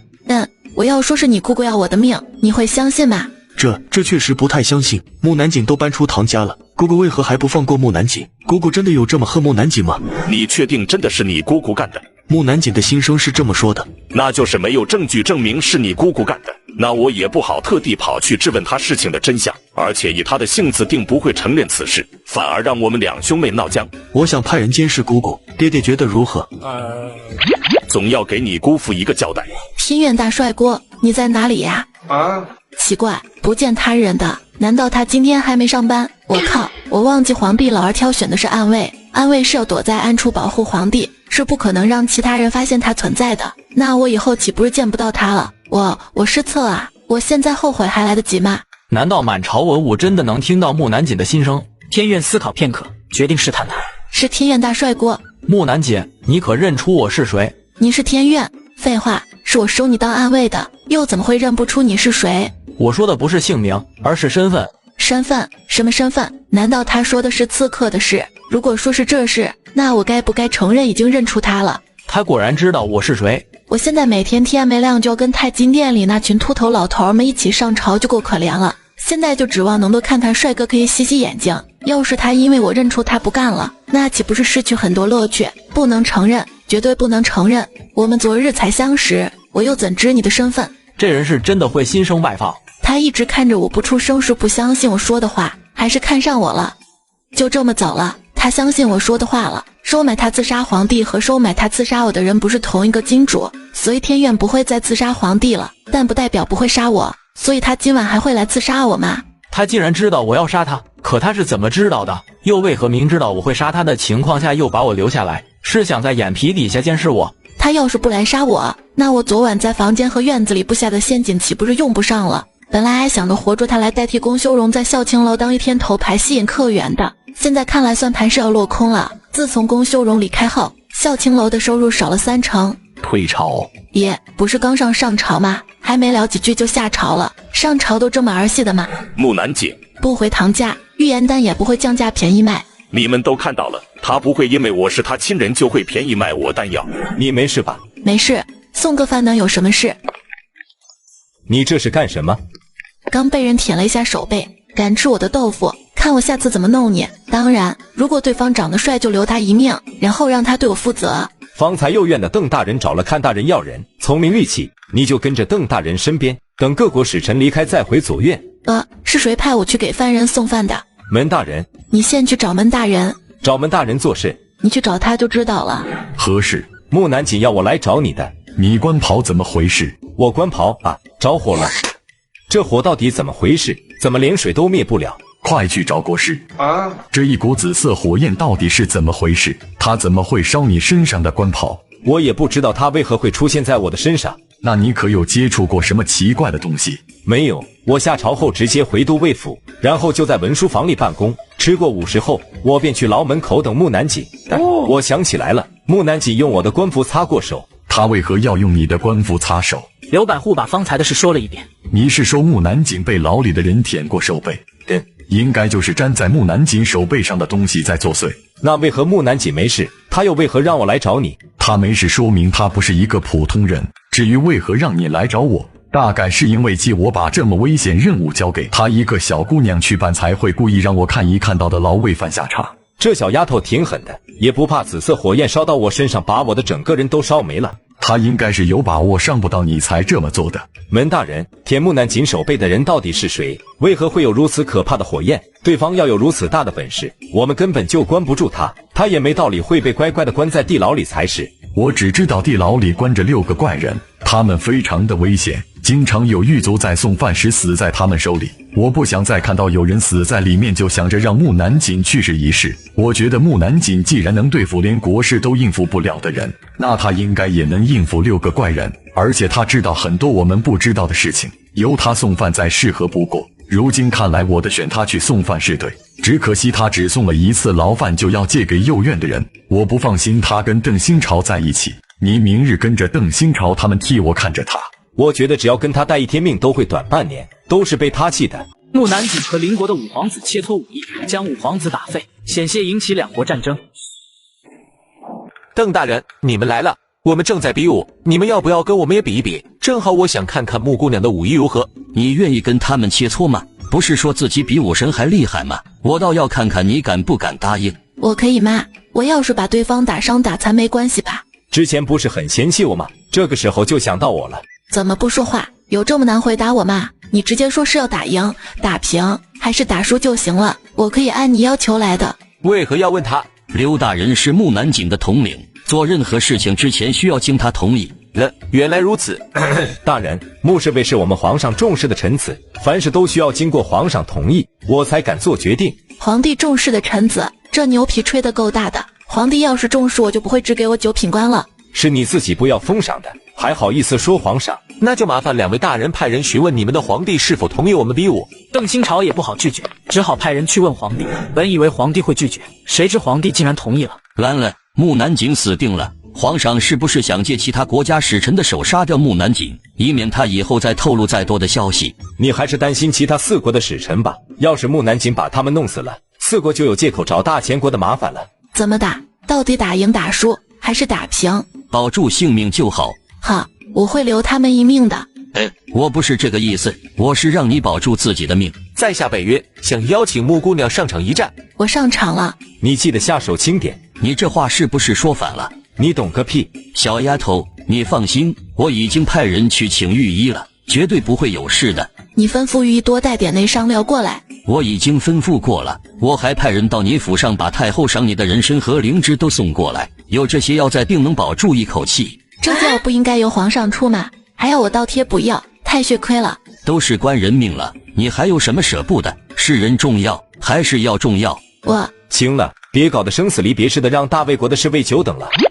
这个小丫头虽然不讨喜，但好歹也跟你一段时间，你对她多少也有点感情吧？当然有感情，是特别想掐死她的那种感情。太突然了，吹们，比武来的太突然了。之前大魏国护卫提起比武的时候，我就该找人易容成木南景的模样来应付大魏国，再让木南景伪装成男人的样子跟我们见使团的。事已至此，我们还是先观看比试吧。木姑娘，我们点到为止。点到为止太难了。对小丫头来说，点到对方确实太难，能躲过就很不错了。我都不忍心看下去了。也许事情并不是你想的一样，你还是听完他的话再决定看不看吧。他这么菜鸡，估计我没实力他就歇菜了。都说刀剑无眼，我要是一时没有控制力道怎么办？我看还是打死打残容易一点。果然还有后，他以前也这么自以为是的吗？他能不能打过别人，自己心里没数吗？竟然还妄想把别人打残打死，他也不掂量掂量自己有没有那个本事。等会要怎么打才不伤到人呢？木姑娘，你是姑娘姐，你先出招。这是什么？刀气。我他娘的当然知道是刀气，我的意思是木南景怎么能挥出刀气？这个就不好解释了，因为我也不知道。木南景竟然会武功，我也没想到木南景是个内劲高手。你既然知道他会武功，怎么不告诉我，让我白担心了？我也只是听说他可能会武功，并不确定他真的会武功，这也是我头一回看到他出手。怪不得木南景会不怕死地跟人比试，救过皇帝的人的身手果然不凡，怪不得皇帝愿意破例让一个姑娘当官。你不是我的对手，还是放弃吧，我可是劝过你了，你要是不停手，我等会要是不能控制力道伤了你就不能怪我了。我们还没有真正开打，怎就知道我不是你对手？接下来我就不跟你客气了。我刚才都没有实力就能把他逼退了6米外，我要是稍稍的使一丁点力，他肯定是架不住，也许还会把他打残，但绝对能留他一口气，比试也就此结束了，对老邓同志也有个交代。五皇子殿下，打平，这一场比试打平了。我还没有点到他怎么就打平了？你闭嘴！这位姑娘还真是心狠手辣。大魏国的人太不讲道理了，说比试是他们，说点到为止也是他们，我还特意提醒金北云他打不过我，是他自己不听劝要继续打的。金北云太菜鸡，能怪我吗？宝宝真的好委屈。小姑娘不懂分寸，还请五皇子见谅。明明有错的是他们，我们为什么要低声下气？老邓同志，你不能怂啊！你要是怂了就会被看不起的。我不是怂，我是为了两国友好。我们要是闹起来，岂不是让其他国家渔翁得利？我要他道歉。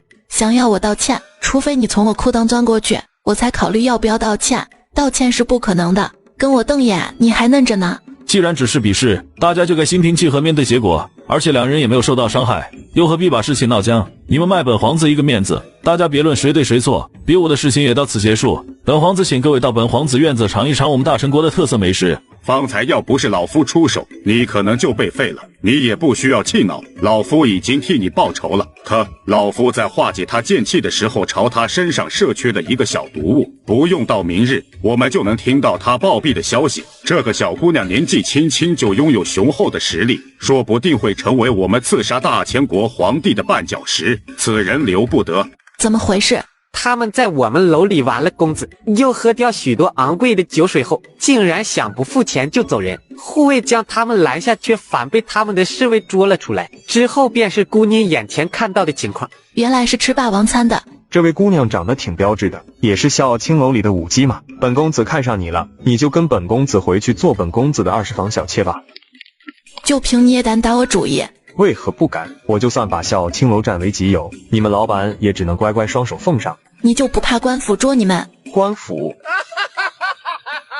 官府算什么东西？少主哥，他们不过是平民，何必跟他们多费口舌？现时辰已经不早，我们还要在晚膳之前赶回王邸，不然又要挨骂了。你最好立马放了我。你说的官府，他们根本不敢管我们，权力是至高无上的。你方才话好像说的非常有道理，受教了。小姑娘，你真是太有趣了，我决定。少主哥，死丫头，你快放开少主哥！放了歌姬他们。你先放了少主哥。看来你的命比楼里的小官的命要贱。你们还不快放开他们？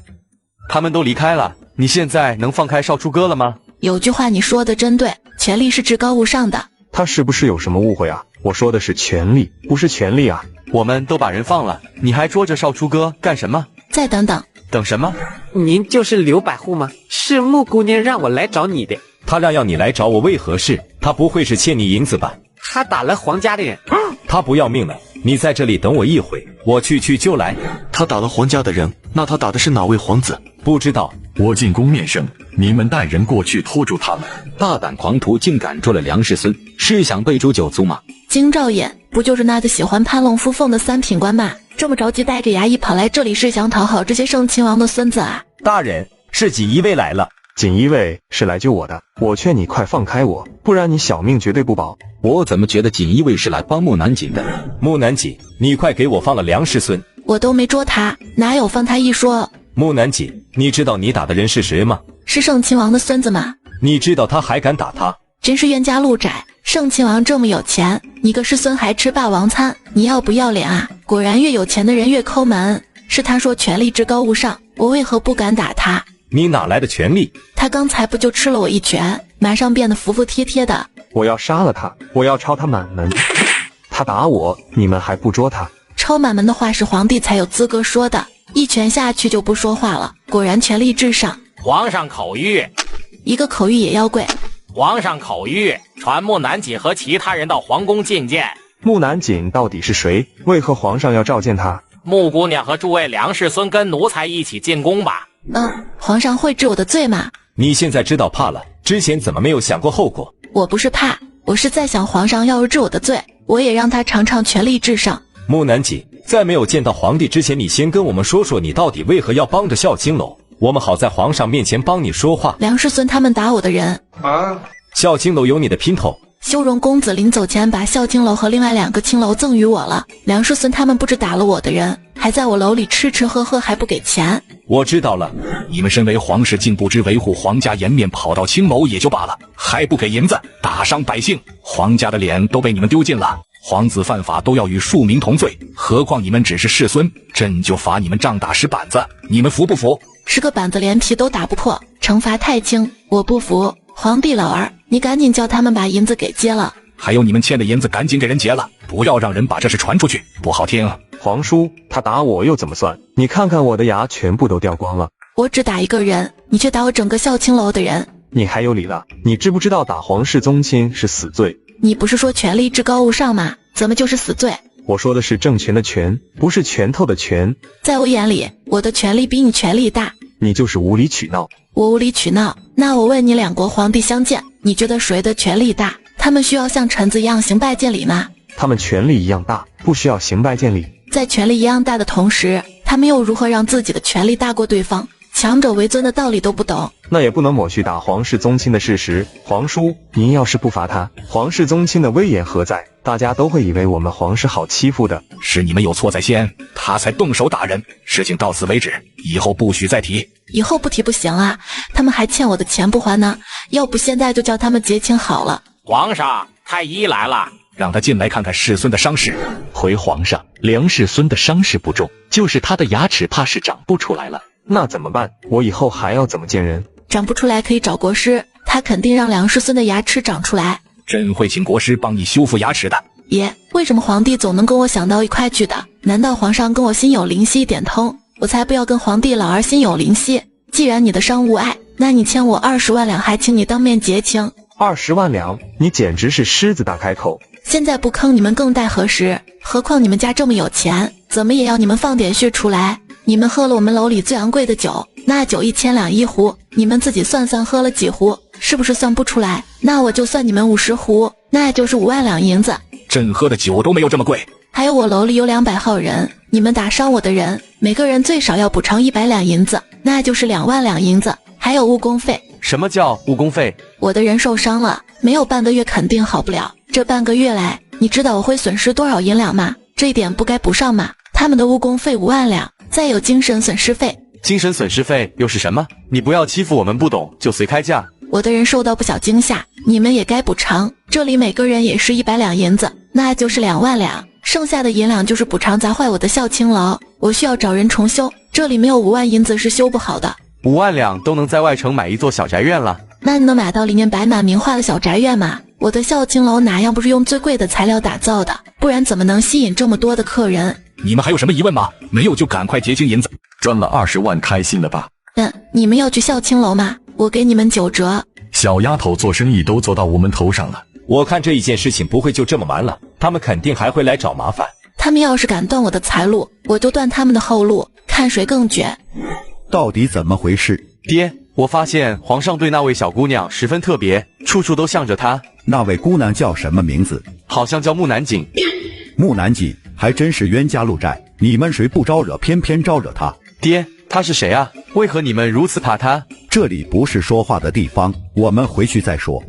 我们在来之前，你们祖父曾找我们密谈了木南锦的事。他的身份很简单，可最让人难以置信的是，只要是拥有官印的在京官员，包括皇上、皇后、太后和几位妃子都能听到他的心声。更可怕的还有，他能知道很多不为人知的秘密。你祖父担心木南锦见到你祖父后会暴露我们在藩地做的事情，所以只能派我们来了。本来想着来京后避开木南锦就会没事，没想到你们直接撞到他的面前。早知就先跟你们提前说好这事。那你怎么不早点说？这事是越少人知道越好，毕竟皇帝不想让太多人知道他们能听到木南锦心声的事。而且你们管不了自己的嘴巴，要是一个激动就把事情给说出去，皇上便知我们跟京里与一些臣子有联系，他会更快的查到我们要反的事。就不知道他方才有没有在皇上面前把我们的事情暴露出去。皇上应该还不知道我们的事，否则早就把我们关起来了。必心难测，你怎知他是怎么想的？祖父他们害怕皇上知道他们要反，然后把祖父他们捉起来，那祖父他们就不担心我们的安危吗？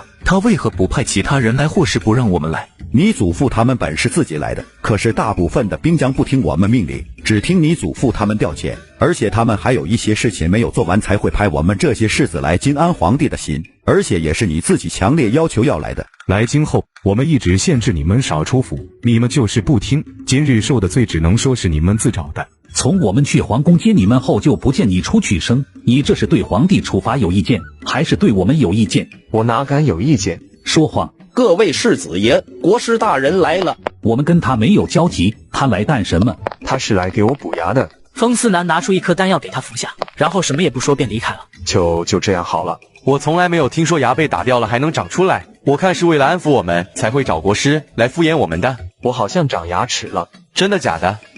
真的长出来了。我以前就听父王说过，国师是一个奇能异士，他会一些普通人都做不到的事情。当时我是将信将疑，如今亲眼目睹，仍觉得很不可思议。要是国师能为我们所用，或是我们能找到奇能异士就好了。与其想这些不实际的事情，还不如想想怎么解决木南锦，有他在，我们永远都不能安心。这事还是到书房里说比较好。姑娘，大家还好吗？被打成重伤怎么能好得了？我本想请人照顾楼里的人，可大家听说我们得罪皇室宗亲的人都不敢来我们楼里干活，现如今连吃都成问题。姑娘，你呢？你没有被皇上责怪吧？他没有怪我，我到楼上炼药，晚点会下来。我炼制一盆伤药，你们把它涂到身上。上药，姑娘，你的药怎么这么苦？只是闻着气味就觉得肚子里都是苦味。你的药真的能用吗？我感觉不疼了，我的伤不见了。不见了？这里有15万两，你先找孝青楼的里里外外整修一遍，剩下的钱分给大家压压惊。姑娘，你可真大方。这些钱都是从4个世孙手里坑来的，花起来不心痛。我一定把孝青楼修成京城里最好的青楼，然后多招揽客人，让姑娘赚得盆满钵满。今日被世孙他们一闹，大家都认为我们得罪世孙，他们为了不惹麻烦，往后怕是有很多人都不敢再来我们孝青楼。我会想办法解决这事。好想跟周大人单独聊几句，就是找不到机会。他不是要陪使臣，就是跟同僚谈事情，而且我觉得他在躲着我，可我也没对他做什么，他躲着我干什么？是不是我自己太敏感了？他这样一直躲着我不是办法，要不我夜闯他家跟他聊聊。你到底对他干什么了？下官真的什么也没有干。什么没干？那你为何要躲着他？我觉得你还是找机会假装跟他偶遇，看他到底找你干什么，不然我们整日听到他满心怨念也不是事。而且这是连皇上都关注你了，你还是尽快解决这一件事情。哇，是周大人，周大人。穆侍卫，周大人，不知可否方便与你说几句话？我们去那边说话吧。从亭子出来后，木南锦步子轻了许多，似乎心情很不错的样子。我今日心情好，看得出来。我今天请客，下旨后你们叫上看大人和左右院的百户、千户一起去吃饭。你这么大方请这么多人，他前些天赚了20万两，大方是应该的，那我这一次就不跟你客气了。他说请吃饭，你们没问清楚在哪吃饭的吗？我们想着吃饭除了酒楼还能有哪里，也就没有问他了。谁知他会这么大胆，带着我们这么多人来孝青楼。如今大家都穿着官服，还有这么多百姓盯着，我们要怎么解释我们的行为？难道跟他们说我们是来查封青楼的？要不我们掉头走人？不可，这样会驳了穆丫头的面子。这也不行，那也不行，那我们要怎么办？早知道我就不答应他了。礼部尚书也来了。看大人和邓大人是来办案吗？我们也是来吃饭的。这么多人，你们不也是这么多人？我看整个礼部的人都来了。确实全来了，有你们在，我们也能吃得安心一点。各位大人久等了。木南锦说我们要是不进去，他就把礼部所有人的丑事公诸于众，连同我们私下犯下的错事也都抖出来。他竟然敢威胁我们！礼部的人还真进去啊？那我们要进去吗？礼部都敢进去了，我们锦衣卫能怂啊？我们当然也不怕进去，等会进去后，你们最重要的是做一件事情。什么事情？灌醉木南锦。我们这么多人，一人一杯，绝对能干到他，然后再向他套话。你真是阴险，怪不得都督最喜欢你。他武力这么高，万一是千杯不倒，我们能干倒他吗？一人一杯不行，那就一人2杯或是3杯，总能让他喝醉。姑娘，还是你有办法请来这么多大人来我们孝青楼做客，往后肯定没有人小看我们孝青楼。外面这么多马匹，你找人看好了，可别吃个饭就出乱子。姑娘请放心，楼里的人会把他们拴好，我还特意找了几个人守在那里喂马。还有你通知其他另外2楼的老板，以后礼部右侍郎周大人每月到我们青楼玩乐，可免收一次的钱。木丫头，你来的正好，快坐到我身边来陪我们喝几杯。我不喝酒。你不喝也要喝，你可是要跟我们这一群大老爷们一起共事的，你怎么能不喝酒？你说对吧？你先尝尝味道，味道怎么样？还行。来，大家敬木丫头一杯，感谢她今日请我们吃饭。木南锦，我们敬你，要一干为敬啊！恭喜你能成为当朝第1个女官。女人当官不易，如今皇帝还没有把这一件事情落实，你要好好珍惜这一份来之不易的官职。我们再敬你能成为女官。后宫不也有品级的女官吗？她们只能在后宫做事，却不能干政。你却不一样，你要是升官了，可以跟礼部尚书他们在太金殿跟皇上议事，这才是真正的官。来，我们再敬你一杯，第3杯酒是祝你在往后的日子里能步步高升。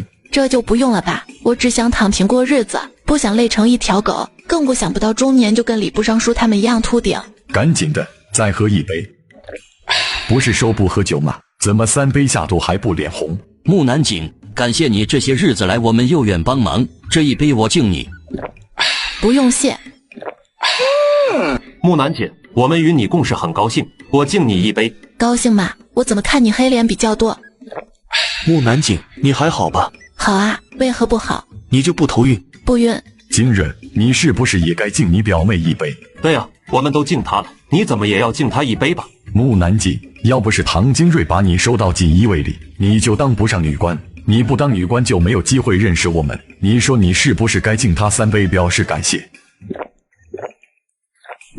刘百户带了上千名锦衣卫排着队来敬酒。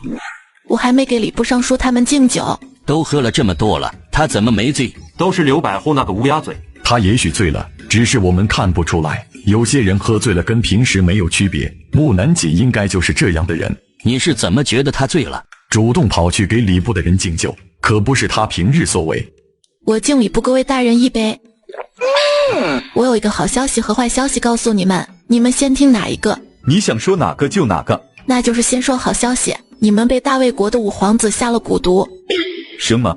你没发现礼部的人被下蛊？我一个人哪里看得了这么多人？我也不可能每时每刻跟在他们身边，而且五皇子还是一个毒宗伪装的，他要下手，随时能避开我的眼目。你就没有听到他心里有说到这事？他这几日一直心心念念的念着周大人，根本没说其他事。我们都被下蛊了，你还说好消息？木南锦，你是什么意思？你们现在没死，不是好消息吗？那我们岂不是快要死了？有我在，你们死不了。那坏消息是什么？周大人约斗茶院的大人吃饭时，便有新人听到是我请你们吃饭，他们得知我跟你们在这里，便要派人来杀我。我现在不想动了，我的安危就靠你们了。我们哪里挡得住啊？这里这么多的锦衣卫，你急什么？我们挡不住，还有他们呢。吩咐下去，让大家戒备。那丫头肯定醉了，不然也不会说出这么多的事情。我去把她带过来问候。木丫头，你是怎么知道这么多的事情的？知道什么事？比如说，你怎么知道他怕他家夫人的？这么多事情你不问，偏偏拿我的事说事。我不但知道他怕老婆，我还知道督察院左都御史的事情。你要不要听？要。你还是先说说怎么知道的。督察院的左都御史有一个从小就喜欢的人，那就是皇上宫里的贤妃。真的假的？还有什么？你倒是说。盛亲王知道左都御史喜欢的贤妃，就对他承诺造反成功后把贤妃许配给他做老婆。他心动了，就答应做盛亲王的走狗。七谢，我跟你们说，看朝言。打住，不要再想了，让他继续想。我想知道你有什么丑事。木丫头，你给我醒醒。看朝言，20岁出任务时曾被人吓到尿裤子，哈哈。真的假的？你真的被人吓到尿裤子？假的。不可能是假的，他的心是不可能会说假话的。门朝言，你也有这么怂的时候，我还一直以为你很能干，是一个处事不惊的人，你居然会吓得尿裤子。你再笑，我就让你见不到明日的太阳。我也不想笑的，但实在忍不住。哈哈，老看同志尿裤子，这么大人还尿裤子，羞。这一次可不是我笑你，你要揍人就揍木南景。大长公主的儿子又强抢民女，太目无王法了，我们一起去灭了他。木丫头，你要去哪里？我们去捉大长公主的儿子。我已经派人去捉了，你就再好好待在这里吧。梧州知府贪走一半的朝廷拨下来的银两，今年的堤坝肯定又是修不好，老百姓又要遭殃了。我现在就去梧州砍了他。你又要去哪？我们去砍梧州知府。砍了，已经砍了。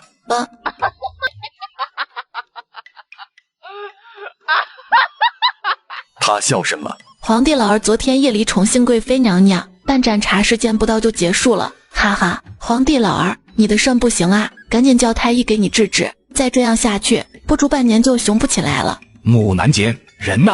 皇上，穆侍卫没有进宫。他没进宫，朕为何能听到？天元公子，您可知木南锦在哪？他在内城的孝亲楼里吃饭。内城离皇城这么远，朕都能听到他心声。穆祖宗，你能不能不要再胡思乱想了？我求你了。都是你出的馊主意，事情没问出来，却把皇上的私密事都爆出来。幸好皇上不在这里，否则我们都得倒霉。七谢，刺客要来了。不好，有埋伏，我们撤。你们不是他的对手，都让开。不追吗？我们已经知道他们的身份，又何必追上去斗个你死我活？而且现还不是追究到底跟对方翻脸的时候。木丫头，你吃的差不多了，我们送你回家。我好像只喝了酒，没吃到饭菜。你吃过了，而且还吃了好多。你要是不信，就问唐金瑞，他不会骗你的。听你们这么一说，我肚子好像是挺胀的。走，我们送你回去。这是大人的姑姑雇佣刺客留下的银票，上面有他的亲笔压字。你可有亲眼看到我姑姑雇佣刺客？我亲眼看到，并且听到他交代他信任的婢女去雇佣刺客刺杀木南锦。好，我知道了，你们这些日子辛苦了，这是你们的酬劳，还请你们保守这个秘密，不要外泄。谢大人。唐金瑞找到他的父亲唐文宗，并把这一件事情告诉他。大哥、大嫂，你们今日怎么有空来我院子坐坐？如今阿姨不在家，木南锦又搬出了唐家，现院子里只住着你一个人。我和你大哥担心你闷出病来，便过来看看你。大哥，你是不是有话要对我说？大赵，你就不解释一下你为何要找人刺杀木南锦？什么？阿昭找人刺杀木南锦？这事回去再跟你说。大赵，你知不知道你买凶杀官的事被查出来会有什么下场吗？往大的方面就不说了，你应该能想得到。小的方面就是你跟阿姨肯定是连夫妻也做不成。你如此喜欢阿姨，你也不想跟她分开是吧？夫妻？大哥，你觉得我们像真正的夫妻吗？我与他成亲15年，他待在家中的时日却不足5年。因此，你憎恨他，连同木南锦也一起憎恨？不，我一点都不恨他，相反，我真的很喜欢他，喜欢到连命都可以不要。可是木南锦却要从我手里抢走他，你说我能不讨厌他吗？可木南锦是穆秦乙的外甥，是穆秦乙唯一的亲人，穆秦乙多关心他，多爱护他，不是很应该吗？你身为木南锦的舅母，又是你看着长大的孩子，理应将他当做自己孩子疼爱才是，那你跟穆秦乙才能和和睦睦、相亲相爱的白头到老。外甥当做自己的孩子我以前也想过把他当成自己的孩子，可是我后面发现我做不到。阿昭，你不要哭，你要是有什么难处可以跟我们说，我们是一家人，无论你是对是错，我们都会站在你这一边支持你，不让你受到伤害。阿昭，我知道你一定是有什么苦衷才会被逼做到这一步，你跟大嫂说说，大嫂可以帮你出主意。我真的不知道该怎么跟你们说，我怕说了，我跟阿姨真的就结束了。可你要是不说，等阿姨回来知道你做的事情，你们夫妻关系也好不到哪里去。你先说出来，我们还能给你出主意，说不定会有你意料之外的结果，你跟阿姨还能和美美的在一起。我希望说完这些事情后，大哥、大嫂真的能帮到我。你是我的亲妹子，不帮你帮谁？哪怕是你错了，大哥我也会站在你这一边帮你到底。这一件事情要从5年前某个夜晚说起。那一日，阿姨说要捉一个犯人，可能要到子时才能回来。我当时非常担心她的安危，一整夜都没有睡好。子时将过，也没有等到阿姨回来，我便起身去看木南锦，看看她有没有贴被子。可是我却看到阿姨站在木南锦的床前。你倒是快说说阿姨站在木南锦床前干了什么？我看到阿姨给她掖好被子，还亲了她的额头。畜生，竟对自己的外甥做出如此禽兽不如的事情。5年前，木南锦也不过是10岁的孩童，阿姨亲他额头，也许只是出于长辈对晚辈的疼惜，虽说不合理智，却又在情理之中。我一开始也是这么想的，而且我一直以为阿姨是不善于表达感情，才对我冷冷冰冰的。可看到她亲了木南锦后，我才发现阿姨也有这么温柔的一面，可她却从来没有这么对我。我曾试图与她亲密，她都是冷漠拒绝。后来这些事情在我心里积压太长时间，我对阿姨产生了怀疑。后来发现许多不寻常的事情。你发现了何事？我发现我们每次同房前，她都会先让我看她的眼睛才跟我同房。一开始并不觉得奇怪，后来我听大嫂跟她小妹聊起房事，才渐渐发现不对劲。哪里不对劲？我发现阿姨眼睛能迷惑人，我在看她眼睛时就会进入到一个虚假的情景中，因此我跟她的房事有可能是假的，完全是我自己幻想出来的。阿昭，仅凭我小妹那些话不能下定论，毕竟每个人的情况不一样的，你又凭什么会觉得房事是自己幻想出来的？我也以为自己多想了，可每次事后都没有半点感觉，而且大夫说过我跟阿姨身体并没有问题，可我一直就是怀不上孩子，我便越来越觉得我的猜想是真的。我花了大价钱把老鸨请了出来，让他给我验身，结果老鸨告诉我，我还是在世之女。我与阿姨成亲10多年，我竟然还是在世之女，这让我如何接受这事？我明明可以生孩子，却要我把其他人当成自己的孩子，我又怎么可能做得到？他既然不愿意碰你，当初又为何要娶你？我又没有逼他一定要跟你成亲，他完全可以向我讨一笔银子到其他地方生活的。可成亲后又这么对你，实在太过分了。阿昭，你把你知道的事情都说出来，大哥一定帮你把你这些年受的委屈都讨回。大哥，还记得爹娘说过阿姨的容貌？好像有说过这样事。我记得爹娘说阿姨小时候长得特别像她爹，可是长大后的她与她爹却没有半点相似之处。我当时没有多想，可自从怀疑她后不得不多想，然后我又花了一大笔银子请人到老家那边打听阿姨和木南锦的身世，得到的消息是真正的穆家人早在15年前全都病死了。穆家人全死了。当初我们家很穷，是穆家拿出一大笔银子助陪着我一起上京赶考，我们唐家便与穆家定下娃娃亲，还给了一个与穆家以后相认的信物。可如今的穆秦乙和穆南锦又是谁？他们又为何有我们唐家的信物？我不知道他们是谁，我也不敢问他们是谁。我非常害怕一旦揭穿他们的真面目，阿姨就会离开我。穆秦乙就算不是真正的穆家人，可他也是跟你真经800拜过堂的夫婿，他想否认也是否认不了的事实。你无需每日提心吊胆的过日子。可我真的很害怕他会随时离开我，我怕他每次出去就会一去不回。既然你如此在乎他，为何还要买杀手杀穆南锦？你不知道这只会让他更快离你而去，甚至把你当成了仇人，这样的结果也不是你想看到的吧？我嫉妒，我太嫉妒穆南锦了。阿姨不只对穆南锦一个人温柔，还只对他一个开心大笑，这是我这个当妻子是从来没有体会过的。还有他每次出公差回来买给我们的礼物也是有很大的区别对待，他给我的东西永远都是女人戴的珠宝首饰，而穆南锦的礼物就不一样，他会给他精挑细选，就好比这一次买回来的马，那是连珠宝首饰都换不来的东西。你们说我是不是应该嫉妒他，嫉妒到发狂？我恨不得杀掉穆南锦，这样一来阿姨才会把目光投到我的身上。阿昭，你嫉妒穆南锦是不是觉得阿姨对穆南锦有爱慕的心思？唐柳昭不出声，表示默认。红堂，穆南锦是穆秦乙的外甥，穆秦乙怎么会有如此心思？还不一定是真正的外甥，他们未必有血缘关系。阿昭，我觉得你可能想错了。如果穆秦乙真的喜欢穆南锦，以他的性子是不可能放任穆南锦对金瑞紧追不舍，也不可能会让自己喜欢的女人喜欢另一个男人，他会将人紧紧地圈在怀里，不让别人碰穆南锦分毫。大周，买刺客刺杀穆南锦的事情不要再干了，你会让阿姨离你越来越远。我总觉得阿姨下次回来便是我们离别之日，而且她给我的感觉就是每次出去办事都是为了穆南锦。也许穆南锦不在了，她才能定下心停留在一个地方。她不是出公差吗？怎么会为了穆南锦？我有一回到街上闲逛时见到跟她一起出公差的衙役，我以为阿姨回来了，便跟在他们身后想要给阿姨一个惊喜，却听到他们说阿姨每次出公差都可以延长出公差的时间，而他们的捕头也从来不管她。那你有问那些衙役阿姨去哪里了吗？我没有问，可从他们话里能猜到他们也不知道阿姨去哪里。那你有没有问阿姨她去哪了？我问过，可我怎么都想不起来她是怎么回答我的。我不想她觉得我烦，就没有再问她。你为何不早点跟我们说这些事情？我有很多次都想跟你们说，可又不知道从哪里说起，而且有很多事情我都难以启口。我出去办点事，你在这里陪陪他。唐文宗把唐柳昭说的事情全跟唐金瑞说了一遍。我们要是揭穿你姑父的身份，他说不定会立马扔下你姑姑离开，可要是不揭穿他的身份，你姑姑与你姑父依然要过着有名无实的日子，你说我们该如何是好？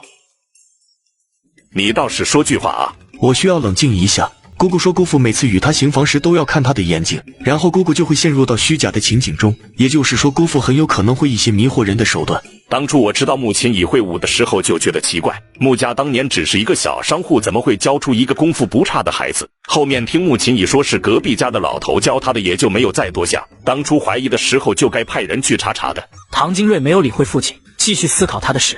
那就意味着姑父对我们还藏着一些不为人知的本领，穆南锦应该也是为了隐藏自己真实的一面才一直没有表现出来，那他突然性情大变，还会功夫的事情也就说得通了。你一直在嘀咕什么？对，我认为我们需要找人再查一查姑父的事，再下定论。比如说穆家的人是不是真的全病死了？还有姑父，他如果不是穆家的人，又为何有唐家的信物？而他又是谁？从哪里来的？这些问题要等我们弄清楚后才能去想怎么解决这一件事情，不能没有任何证据就给姑父一个罪名，而且姑父要是不承认，我们也奈何不了他。这一件事情就交给你解决了，你们锦衣卫对查事情这一方面很在行。你怎么这么晚才来？我办好礼部大人们的事情，便急匆匆地赶过来，傻子才会告诉你我在睡懒觉。差点就信了他说的话。各位使臣进宫前需要大家配合一件事情，那就是进宫时不得带任何兵器入宫。我们知道这个规矩，已经命令侍卫把佩刀放在国里。切，话说的真好听，你们佩刀是没有带在身上，可不代表没有其他兵器。就好比大陈国乌尼舞裙上绣着的金线可拆下变为无数锋利的金针当成暗器杀人，还有大辽国侍卫脚下的后底靴内藏着2把匕首，大周国的侍卫后腕能组装成1把大刀，大魏国的侍卫腰带是一条铁链鞭子，这都不算兵器的话，那是什么？哼！各位使臣大人，为了我们皇上的安危，我们需要搜你们的身，还请你们见谅。随意。大陈国的使臣非常大方，他们断定大前国的人在他们身上找不到任何兵器。哇，老邓同志的手下的眼力也太好了吧！这是经过多少时间才锻炼出如此犀利的眼力？进宫。爹，你们快看，穿着锦衣卫服的女侍卫就是木南锦，这个黄毛小丫头就是木南锦。前夜我派去的侍卫不仅没有杀掉木南锦，还白白死了一个侍卫。如今说这些都没用，我们尽量不要让他注意到我们。要是我们能听到他的心声就好了。伟大的大前国皇帝，吾皇有一份特别的礼物要献给您。哦，你们皇帝要送朕和礼物？大殿里的男人们纷纷露出痴迷之色，他们都被他脸上散发出来的媚气迷住了。哼，男人跟狗改不了吃屎一样，改不了好色的本性，都是一群大色胚。喂，左相大人，你再看下去，你家母老虎就要发威了，小心今晚回去被他罚跪算盘，看你以后还敢不敢看女人。大陈国的人竟用美色来引诱我们皇上，手段实在卑劣。这种骚艳的女人若是成为我国的妃子，大前国迟早要亡。还是我家夫人好，贤淑又大方，美丽又端庄，如夫人贤德的女子是点着灯笼都找不到。不喜美色的礼部尚书也栽了。皇帝老儿，色字头上1把头不是随便说出来的，你要是不想国家亡，就管好你下半身。听我一句话，路边野花不要采，采了你会后悔。国师和天远不愧是我看上的男人，丝毫不被美色所迷。话说回来，他们面对如此尤物都不心动吗？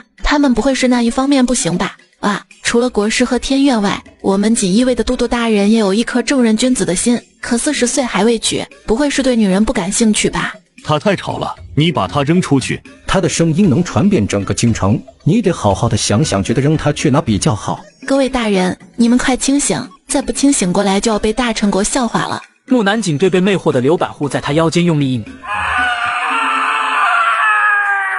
我方才怎么了？妾见过皇上，祝皇上鸿福齐天，寿元无量。这就是你们皇帝献给朕的生辰礼。是的，她是我国最美的女子，也是我国的公主。吾皇认为大前国皇帝是大前国最尊贵的男子，就该配天下间最美的娇娘，便命我们这些臣子带着公主送给您。你们的皇帝有心了。皇帝老儿，你千万别拒绝啊！这么大的大尤物要是放走了就是我们的损失，要是把它放在青楼，那就是妥妥的财神爷。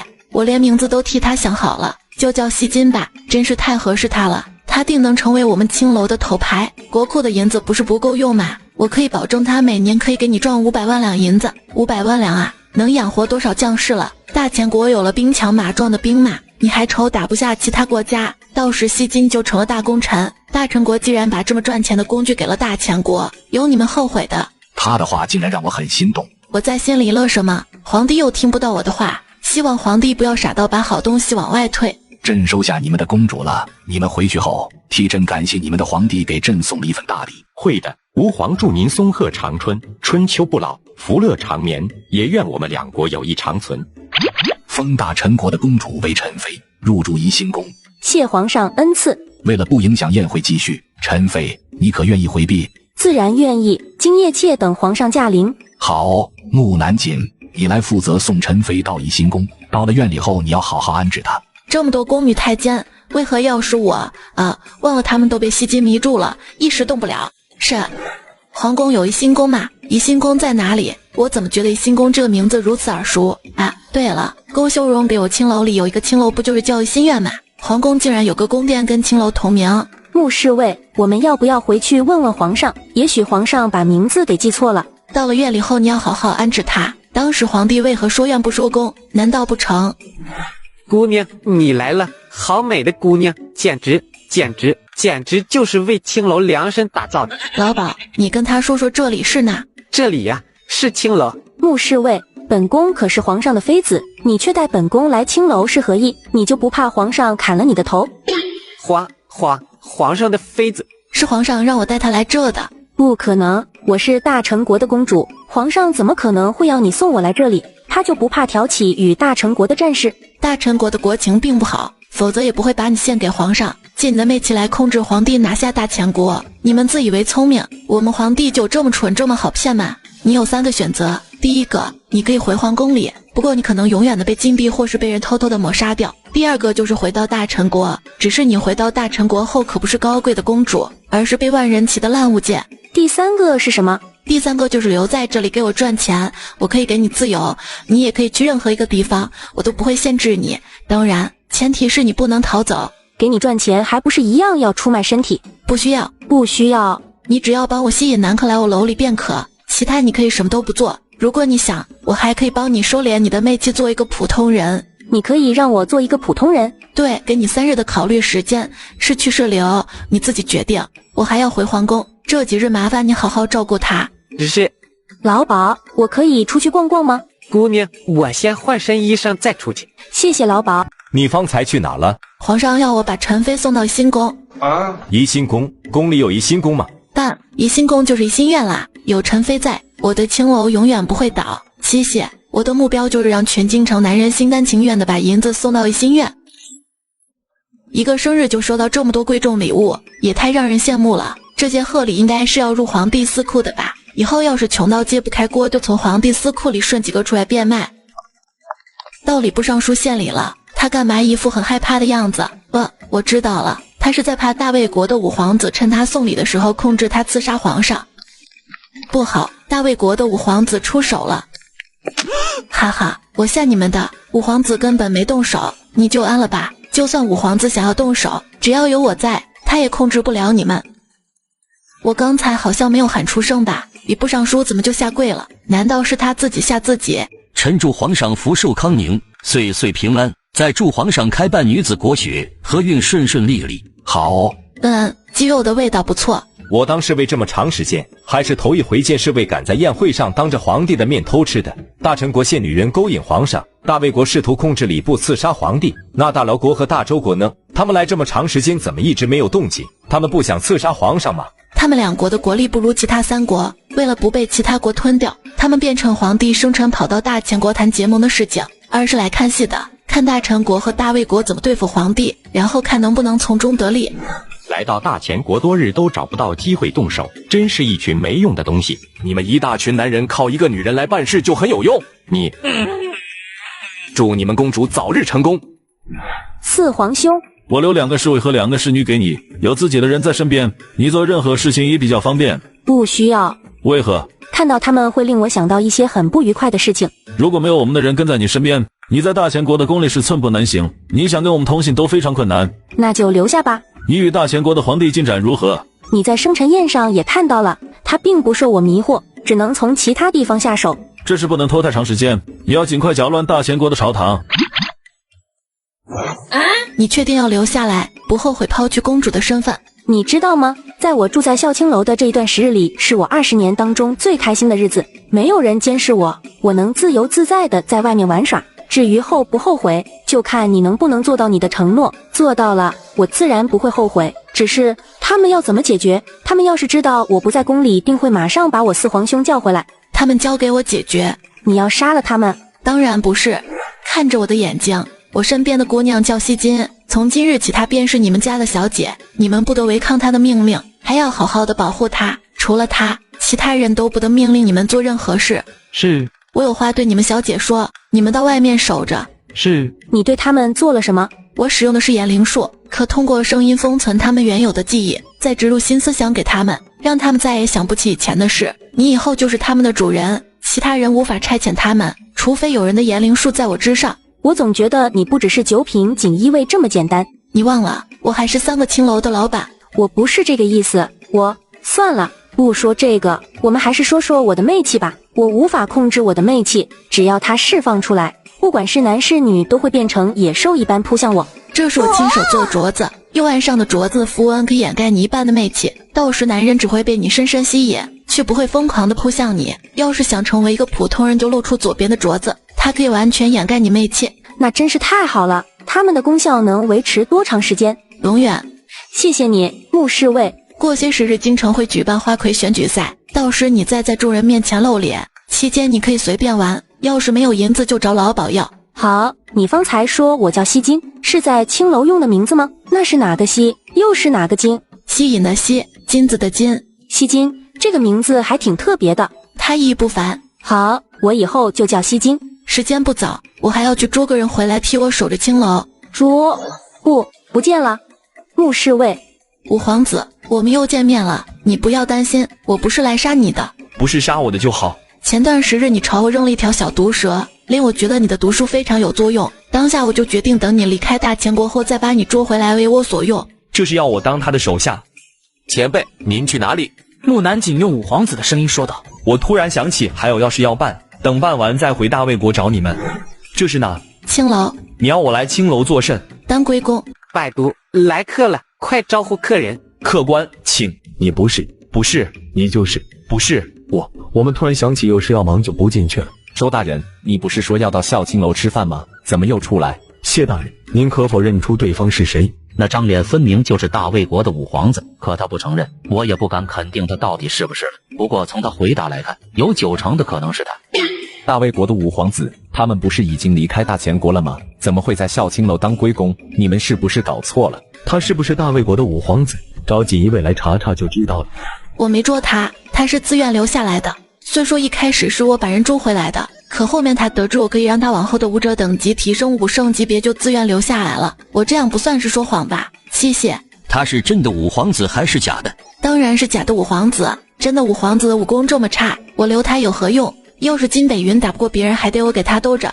我目的是要一个龟公帮我工作，又不是找祖宗来伺候。傻子才会要金北云。那他为何在你孝青楼帮忙，还顶着五皇子的脸？他嫌在孝青楼里当龟公丢人，担心有老朋友认出他后没有脸见人。可是他身上又没有其他可以易容的假皮，只能暂时用着五皇子的脸，说等做了其他人的脸皮再换。那你可见过他的真容？没有。如果他换张脸跑了，或是换张脸杀人放火，再或是悄悄地混进宫刺杀皇上，你承担得起这个责任吗？你太多假设，与其担心百毒会干坏事，还不如想着怎么让他不敢犯事。哼，他要敢做违背我意愿的事情，我就揍得他连自己是谁都不知道。方法简单又粗暴，何必想这么多？还有什么？最后一个问题，那人真叫百毒？百毒是我取的名字。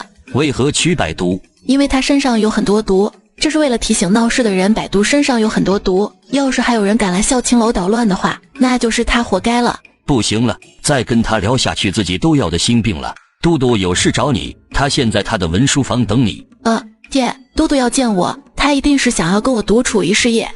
怎么除了我，还有其他人？真是扫兴。你刚回京，回府好好休息，明日一早再面圣。是，限你1个时辰打扫干净这里。啥？叫我来就是打扫卫生的，这不是杂役干的活吗？为什么叫我来打扫？他不会是为了多看我几眼才故意找这么拙劣的借口吧？你还不快动手！1个时辰没有打扫干净就没有饭吃。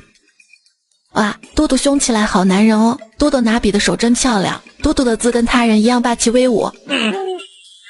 哇，都督看我了，都督在看我了，他肯定是心仪我，我得好好表现，让他看到我的好。我擦桌子动作应该优雅一点。他怎么走了？难道他比较喜欢我粗鲁的动作？观众都走了，我还擦给谁看啊？我没动力了，我想不干了，没饭吃就没饭吃吧，大不了回家吃。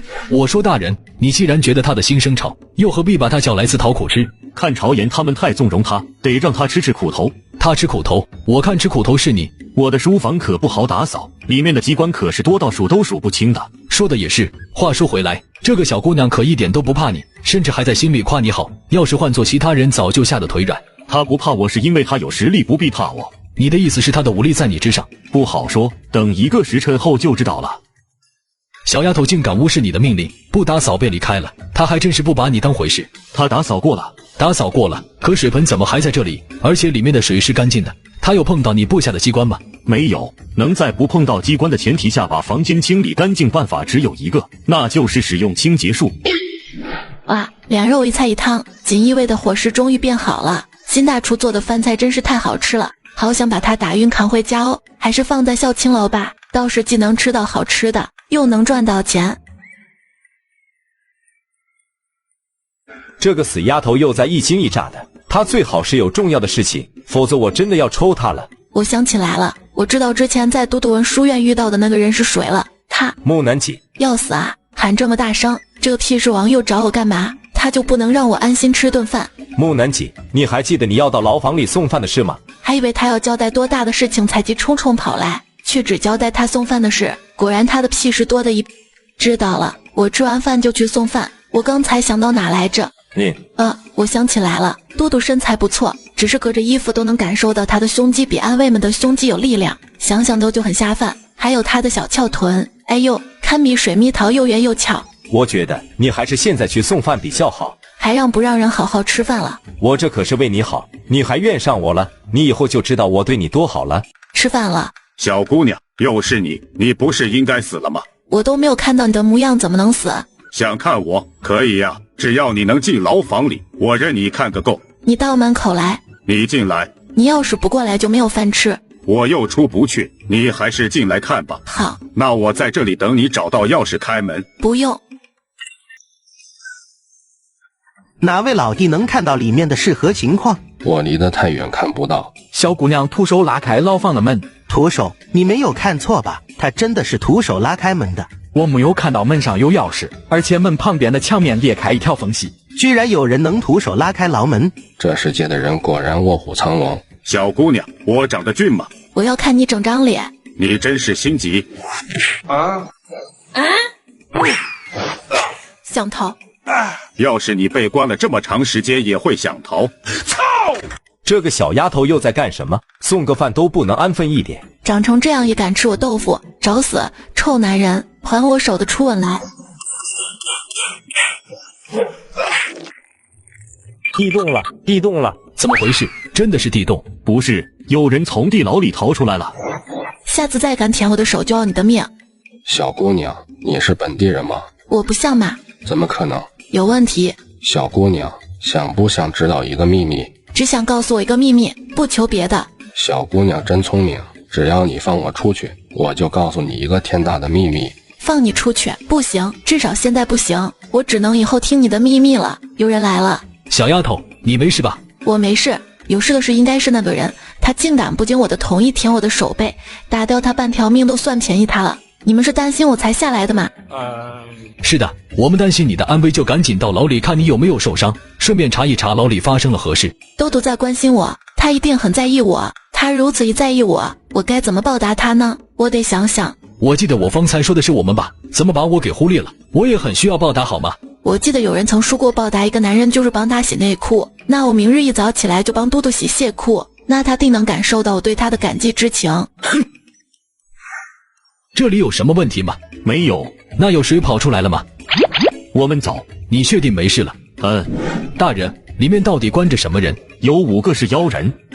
妖人？什么是妖人？妖人是凡人吸收了妖怪的妖丹后变成人不人妖不妖的人。妖怪的妖丹？这个世上真的有妖怪，可我怎么从来没有见过？你没有见过是因为他们一般只出现在古国，地牢里的妖人是因为在古国犯了事才逃到我们小国。妖人非常凶悍，不是你能对付的，如有一日遇到他们，千万不要招惹他们。那还有一个犯人是，你没有必要知道他是谁，以后少过问牢里6人的事情，少知道他们的事情对你有好处。是。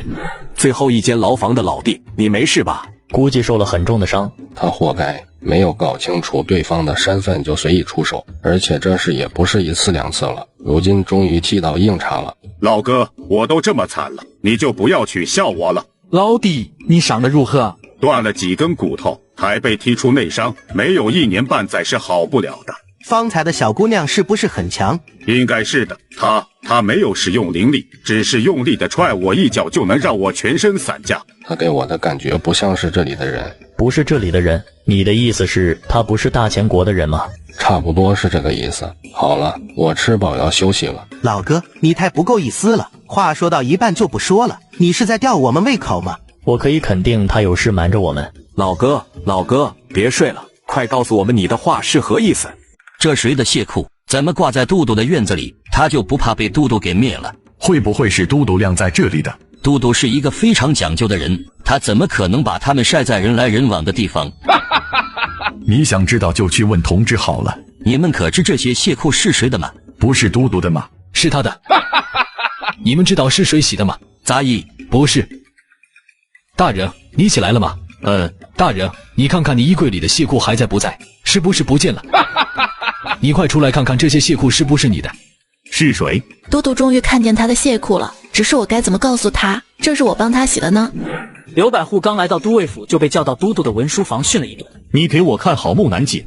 生病了？没病，木南锦，你能不能做些正经一点的事情？你的意思是你以前分给我的任务都是不正经的？我说的是替都督洗蟹裤的事情，哪个未出阁的姑娘会给不熟悉的男人洗蟹裤的？洗蟹裤怎么就不正经了？你夫人每日给你洗蟹裤是不是也不正经？那不一样，我与我夫人是夫妻，她给我洗蟹裤天经的义。你刘百户，你过来，我有话要跟你说。木南景，看大人找你，你去他文书房找他。唐千户，你怎么不让我把话说完再让他离开？我知道你要说什么，他不懂事是我姑父和姑姑疏于教导。我姑父是男子，又常年在外，能教他的事情并不多。我姑姑他爸不说这个，我会找个嬷嬷教导他的。他如今已不小，要教导就要趁早，不然他会嫁不出去的。木丫头，这一位是六扇门的门督。见过门督，虽说门督与我们都督同等职位，年纪比我们都督要大上几岁，可是却没有都督长得俊，身材也没有我们都督好，气势也没有我们都督威严。我比起都督有这么差吗？木丫头，最近京城里发生了10几条命案，六扇门人手紧缺，需要向我们锦衣卫借人，我决定派你跟其他锦衣卫去帮忙办案。我就一个9品锦衣卫，还是个手无缚鸡之力的小姑娘，又从来没有办过案，不喜欢动脑的我能帮什么忙？负责抬尸嘛，就不怕我看到尸体后当场晕倒给锦衣卫丢脸？呵呵，手无缚鸡之力的姑娘，这话也亏她说得出来，你就骗骗门督吧。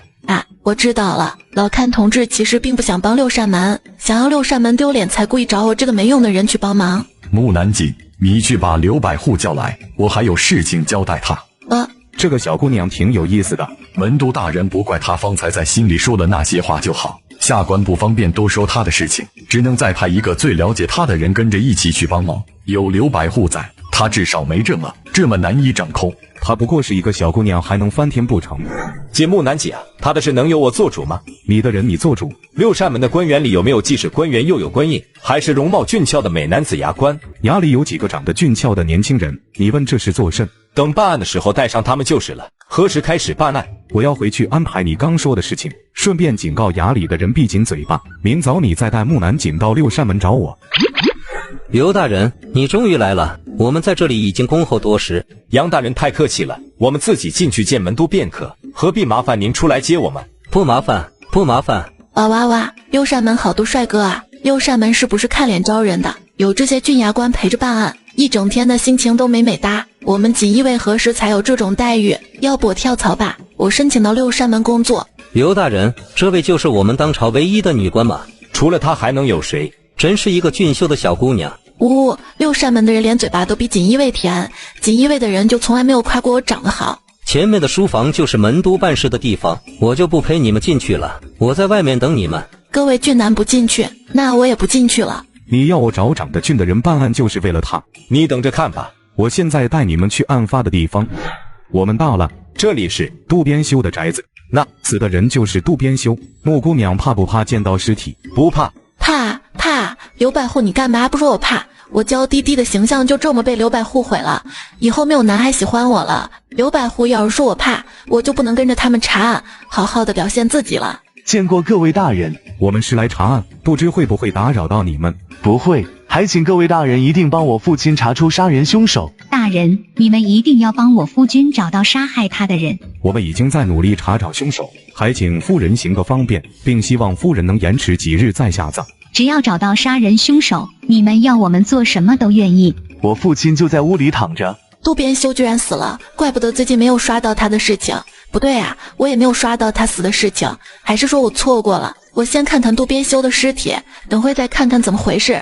怎么会是干尸？从表面来看，对方不仅吸走渡边修的血气，还吸走了精气和精魄，一看就不是人所为啊！怪不得六扇门一直找不到凶手，对方都不是人，怎么找？小姑娘，我瞧你看得这么认真，似乎看出是谁所为了。他谁啊？怎么一副要来找茬的样子？他该不会跟朝堂上的大臣一样不喜姑娘当官，所以处处看我不顺眼？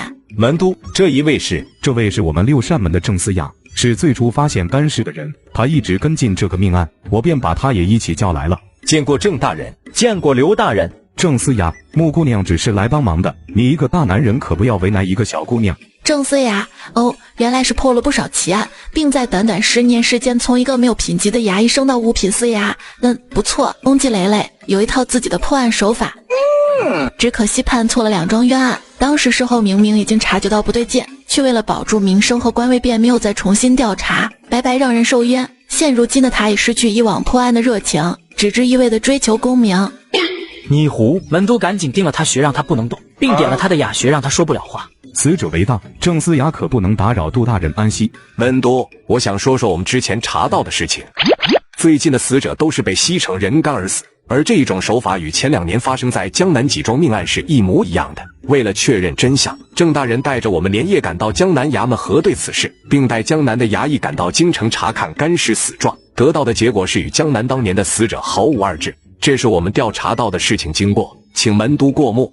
当年江南捕头认为人干一事是魔教所为，经我们查实，魔教的教主确实会一种吸食人精血的功法，我们也亲眼目睹到武林中人被魔教教主吸食血气后变成人干。我也有怀疑过是魔教教主杀的人，只是从这一点还不能证明就是他干的。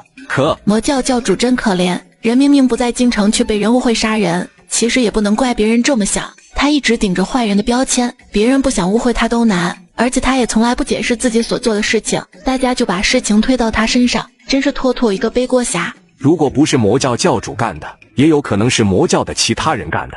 如果是魔教其他人干的，那你有证据吗？空口无凭就说是魔教，六扇门就这么查案的。刘大人，你们从杜大人尸体里可看出是何人所为？我都没有看过命案的案卷，也没有查案经验，单凭一具尸体能看出什么问题？问我，我知道。刘百户，你倒是问问我啊！你再不问我，我可就要走了。木南锦，你看起来有话要跟我们说的样子，你要是有话就说，说错也没有关系，我们不会处置你的。爷，我冷着一张脸，刘百户是怎么看出我有话要说？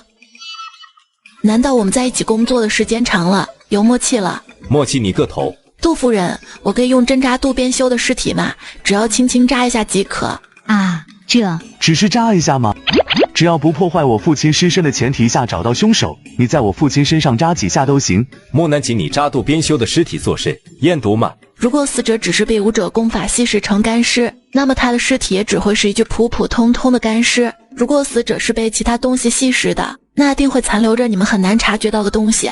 你说的其他东西是什么东西？我说出来，你们不一定会相信。只要是你说的，我们都相信。只要你能找出证据是其他人所为，我们当然也会相信你。杀死渡边修是妖。小姑娘，你查不出来就查不出来，还把事情推到妖物身上，你是不是太可笑了？木姑娘，你是不是搞错了？这个世界怎么会有妖？这些人真奇怪，既然相信这个世间有神佛，却不相信这个世界有鬼怪。人既然有善恶之分，那世上有神佛，自然也有妖魔鬼怪。不然神佛的存在难道只是为了保佑你们健健康康和发大财吗？既然你们不相信世上有妖怪，平日里还到关里买驱邪符干嘛？他们没有见过鬼怪，不相信有鬼怪存在也情有可原。木南锦，他们不相信你，你可以证明给他们看的，让他们心服口服。不愧是刘百户，真懂我的心，每天都能听到你的心声，想不懂你都难。但渡边修的头颅里冒出一团青黑色的雾气，随着扩散，雾气越来越大。这是什么？刚那是什么？那是残留在渡边修体内的妖气。有些妖喜欢捉弄人，所以将妖气藏在死者的体内吓唬人。真的有妖？如果真的有妖，那我们要怎么捉妖啊？这个世上是有妖的，但不多。除了不算牢里的人，我目前只见过3个妖怪，其中一只妖怪就在我身边，另外一个还没再成型，还有就是眼前的妖怪，可是只见妖气不见人。你不会是妖吧？你放屁！我要是妖，你现在还能活着站在我面前？那谁是妖啊？妖怪又不在这里，你们怕什么？我们这不是怕妖怪会突然回来找我们，我们只是一个普通人，可对付不了他。木姑娘，我为我们方才对你的不信任说声抱歉，我们从来没有见过妖怪，才会不相信你说的话，还请你原谅。现如今我有2个问题，第一个问题是其他死者也是妖怪所为吗？是不是妖怪所为？你们可以学我一样用针试试。那从死人体内跑出来的妖气会害人吗？一般不会害人，但如沾染了妖气就有可能发胖或是受妖气控制，这点大家不用担心。你们要是实在害怕，就找国师求道符，保证妖怪的妖气不会来找你们麻烦。我还有一个问题，那就是我们打不过妖怪怎么办？还是找国师啊，他能解决。好的，我这就去。是你自己要来找我的，还是别人要你来的？木南锦让我来找你的。果然又是他。国师，我想问一问，这个世间真的有妖吗？有。那妖怪多不多？不多，甚至可以说大秦国不该有妖怪。可是我从木南锦的心声听说老李官有妖怪，还有他身边也有一个妖怪，另外还有2个妖怪，是一个没有成型，一个就是杀害渡边修的妖怪。木南锦身边的妖怪应该指的是他的马，这事需要好好调查一番。在此之前，还得麻烦门都帮我把锦囊交给穆侍卫，跟他说我以后会带着他一起捉妖，请他今夜子时到登星阁找我。穆侍卫，木南锦吗？是的，还务必等他下职，从都尉府里牵马出来时再给他。这是国师给你的锦囊，他说要你今夜自时到登星阁找他。又是送礼，又是大半夜找他，难道他想对我不管怎么样都是好事啊？我会准时到。别想多了，他找你只是想和你一起打妖精。你的马跑了，不追吗？他会回来的，一个破符都能把你吓跑，真是没用的东西。回去后得好好的训训你。风思南这是什么意思？给我防身嘛？可我怎么觉得他是在怨我让门都找他帮忙，所以故意要门都送锦囊过来吓走我的马，明知我的马是妖物，还专程要门都在这个时候送个驱妖符过来，不是故意是什么？他的马是妖，他的马竟然是妖。送你防身。姑娘，府里有个客人要见你。谁？是唐家二公子派过来的嬷嬷，说是来教导你礼仪的。教导我礼仪？姑娘，你回来了，回去告诉唐精锐，我不需要学礼仪。啊，这出去。黑炭回来了吗？回来了，在后院，他好像在闹情绪，回来就躲到你的屋里，还堵在门口不让我们进去，他也不出来。黑炭，呜！黑炭，你快开门！呜！你快开门，让我进去！我知道你是妖，在我见到你的第一眼就知道你是妖，所以你没有必要躲着我，快开门，让我看看你。是穆大人告诉你我是妖吗？可是穆大人说不能告诉你的，你是怎么知道的？我知道你不是人就行了，你就不要管我是怎么知道的，快让我看看你怎么了。我变成人形好看吗？我身体是不是也很完美吗？堪比模特的身材，简直完美极了。在我变成人之前，我在脑里幻想过许多美好的身体，为的就是有一日能变出一个美丽的身躯，吸引众雌性，这也是我迟迟不变成人的原因。可是差一点就功亏一篑，都是国师的错，不能原谅他，绝对不能原谅他，我要去找国师。你既然变成人，就按人的规矩办事，那就是把衣服穿好，除了我之外，不要把你身体给别人看到，明白吗？我是马的时候不也光着身子，为何变成人就不行？那不一样，你是马的时候，在人的眼里你穿着一身黑衣，人看人和人看马是不一样的。我要找国师，我今夜再带你去找他。你说的对，夜晚最适合行刺。我可不是这个意思。你问吧。问什么？问穆大人的事啊。难道你不想知道穆大人的事情？比如说他去哪里了，又或者是他什么时候回来，还有就是他为何会留我来保护你？没兴趣。你都不关心穆大人吗？不是我不关心，而是我早就知道他在做什么，又何必多问？舅舅不想我知道他的事情，我又何必多问？还不如等他回来，由他来告诉我。那我就不多说，但你要知道一点，穆大人离开京城，没有在你身边陪伴你是迫于无奈，其实他很挂念你，也很担心你，他的离开也是为了你。我知道。我的身材真好，衣袍也很合身。我们去吃饭。我想吃青草。真是好养，那就满足你吧。狗道士，拿命来！果然国师隐藏了真正的实力。不介意我定住他吧？他技不如人，怨不得别人，在容貌上我还是觉得国师好看，那就不能怪我偏心了。不知国师大人唤我自是来自有何事？在夜黑风高的夜晚，不知道孤男寡女会发生什么惊天动地的事情。嘻嘻嘻。再等等。不是说只有我们2个人独处吗？怎么还来了这么多这么亮的电灯泡？你们知不知道自己很碍眼？见过国师。把符纸拿出来分给大家。是。你们把符放在怀里，他会在妖怪攻击你们时保护你们。这符纸的威力这么大，我想等妖怪出来假装不敌摔倒在国师的怀里都不行。你说我要你有何用？不如我找个机会假装不小心毁了他。嘻嘻。还真是要美色不要命啊。出发。这是要准备捉妖吗？可怎么只有我一个锦衣卫？阴魂不散的刘百户去哪了？怎么能忍心让我一个人面对这么多的六扇门？六扇门与锦衣卫表面和气，可实际上六扇门底下的人对锦衣卫一向不太友善，要是吵起来，我一个人争不过这么多人，我还是先看看他们有没有见不得人的八卦。等有人找我麻烦时，我就把他们见不得光的事给一个给爆出来，绝对能把他们对到哑口无言。我们什么也没做，就能让他脑补出这么多事情。擒贼先擒王，先看看门都的事情。果是，木南锦是个手无寸铁的小姑娘，我认为她应该待在你身边比较适合。万一遇到事情，你也能保护她，你说是吧？为了保住自己的秘密，都敢把她给卖了。看不出来啊，一副不解风情的门都大人也懂我这个小姑娘的心思。西西，那我就不把你喜欢一心愿头牌的事情抖出来了。门都大人，继续好好表现，说不定我一个高兴就把一心愿头牌的卖身契给你了。侍卫，你负责巡逻内城花街这一带，其他人跟我来。就我一个人，说好孤男寡女独处呢。谁跟你说好了？你不是一个人，花街也有衙门和六扇门的人在巡逻。就这么把我扔这，那我下次把他扔到孝庆楼招客，看他急不急。西金，西金，我们要见西金。大家安静，大家安静，大家安静，请听我说几句话。再过2日就是各楼头牌选花魁的日子，到时还请各位高举贵手投我们家西金一朵金花。我们西金一旦成了花魁，必定会出来与大家见面，还请各位耐心的等上2日。我们都等不及了，快让我们见见西金。西西，再过2日，我的青楼就要赚大钱了。木南锦用神识查看情况，只见风思南带着六扇门的人捕捉一只黑不溜秋的妖怪。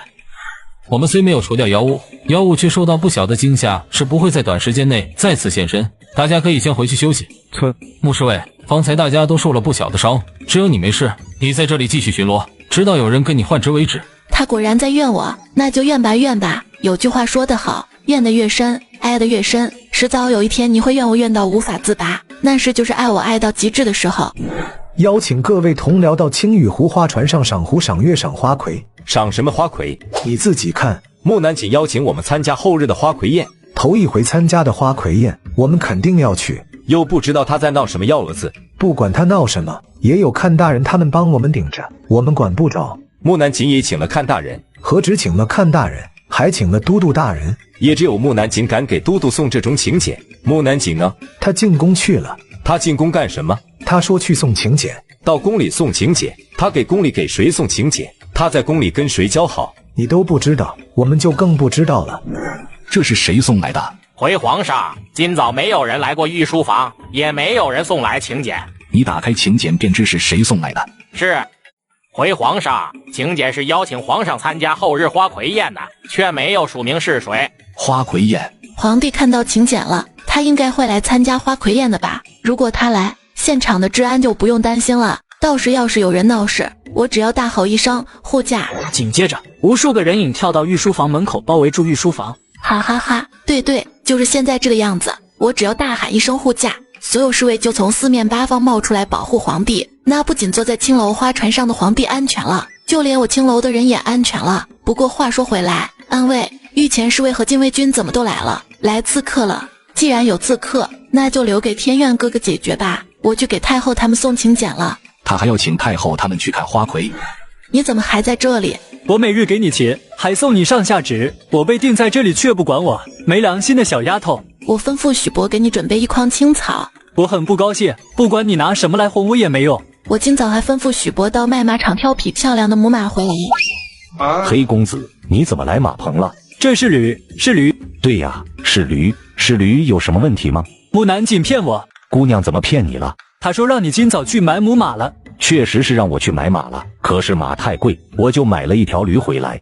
黑公子，黑公子，珍珠，快去叫大夫，还有找姑娘回来。这里的一个座位多少银钱？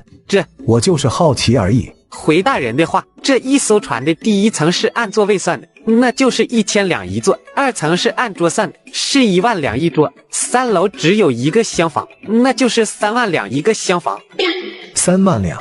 其实往年上船的船费只需要500两便可，只是今年抢船票的人比以往的人多，船票的钱才会被提了上去。排在最前面的第一艘船要多少银子才能上船？第一艘船的一个座位就要1万两。姑娘，你来了，今日姑娘这一身装扮真好看。没事做，过来看看。百户大人他们来了，你要不要上去见见他们？第三船来客人了，姑娘，我就不陪你了。第三船，我记得第三船留给了皇帝、太后和皇后他们都来了。他竟然也请了皇上。咦，左相来了。左相不怕家里的母老虎知道他来看花魁吗？不过他是跟皇帝老儿来的，就算母老虎知道，他也有借口敷衍家里的母老虎。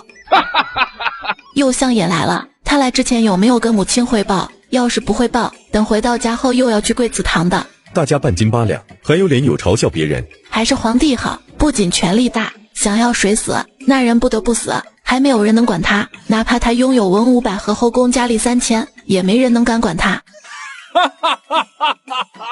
可惜当皇帝也只有这一点好处。当皇帝哪里只这一点好处，还有很多很好的地方好吗？皇帝表面风光，实际上在一些事情上也有很多身不由己，别的就不说了。说说后宫虽有佳丽3000，皇帝可不是想跟谁在一起就在一起。如果独宠一个人，就会有大臣进言不可独宠某个妃子，或是骂受宠的妃子是妖女。如果皇帝需要哪位大臣帮助，就得假装宠那位大臣家的妃子，必要的时候还得努力的给妃子一个孩子。而且皇帝为了开枝散叶，还把自己搞得就像种马一样，今夜在这个妃子过夜，明晚跟另外一个妃子过夜，过得比青楼的小官还不如。至少小官跟别人睡过一觉后还要打赏，而皇帝呢，睡过还要打赏别人，可怜哦。好有道理的样子，我无法反驳。最可悲的是，儿子们长大后为争夺皇位而自相残杀，最后10多个儿子里面不知道还剩几个孩子给你上香。我没有心情赏湖赏月赏花魁了。皇上，别听他胡说八道，她不过是一个小姑娘，什么都不懂。那你倒说说她哪一点说错了？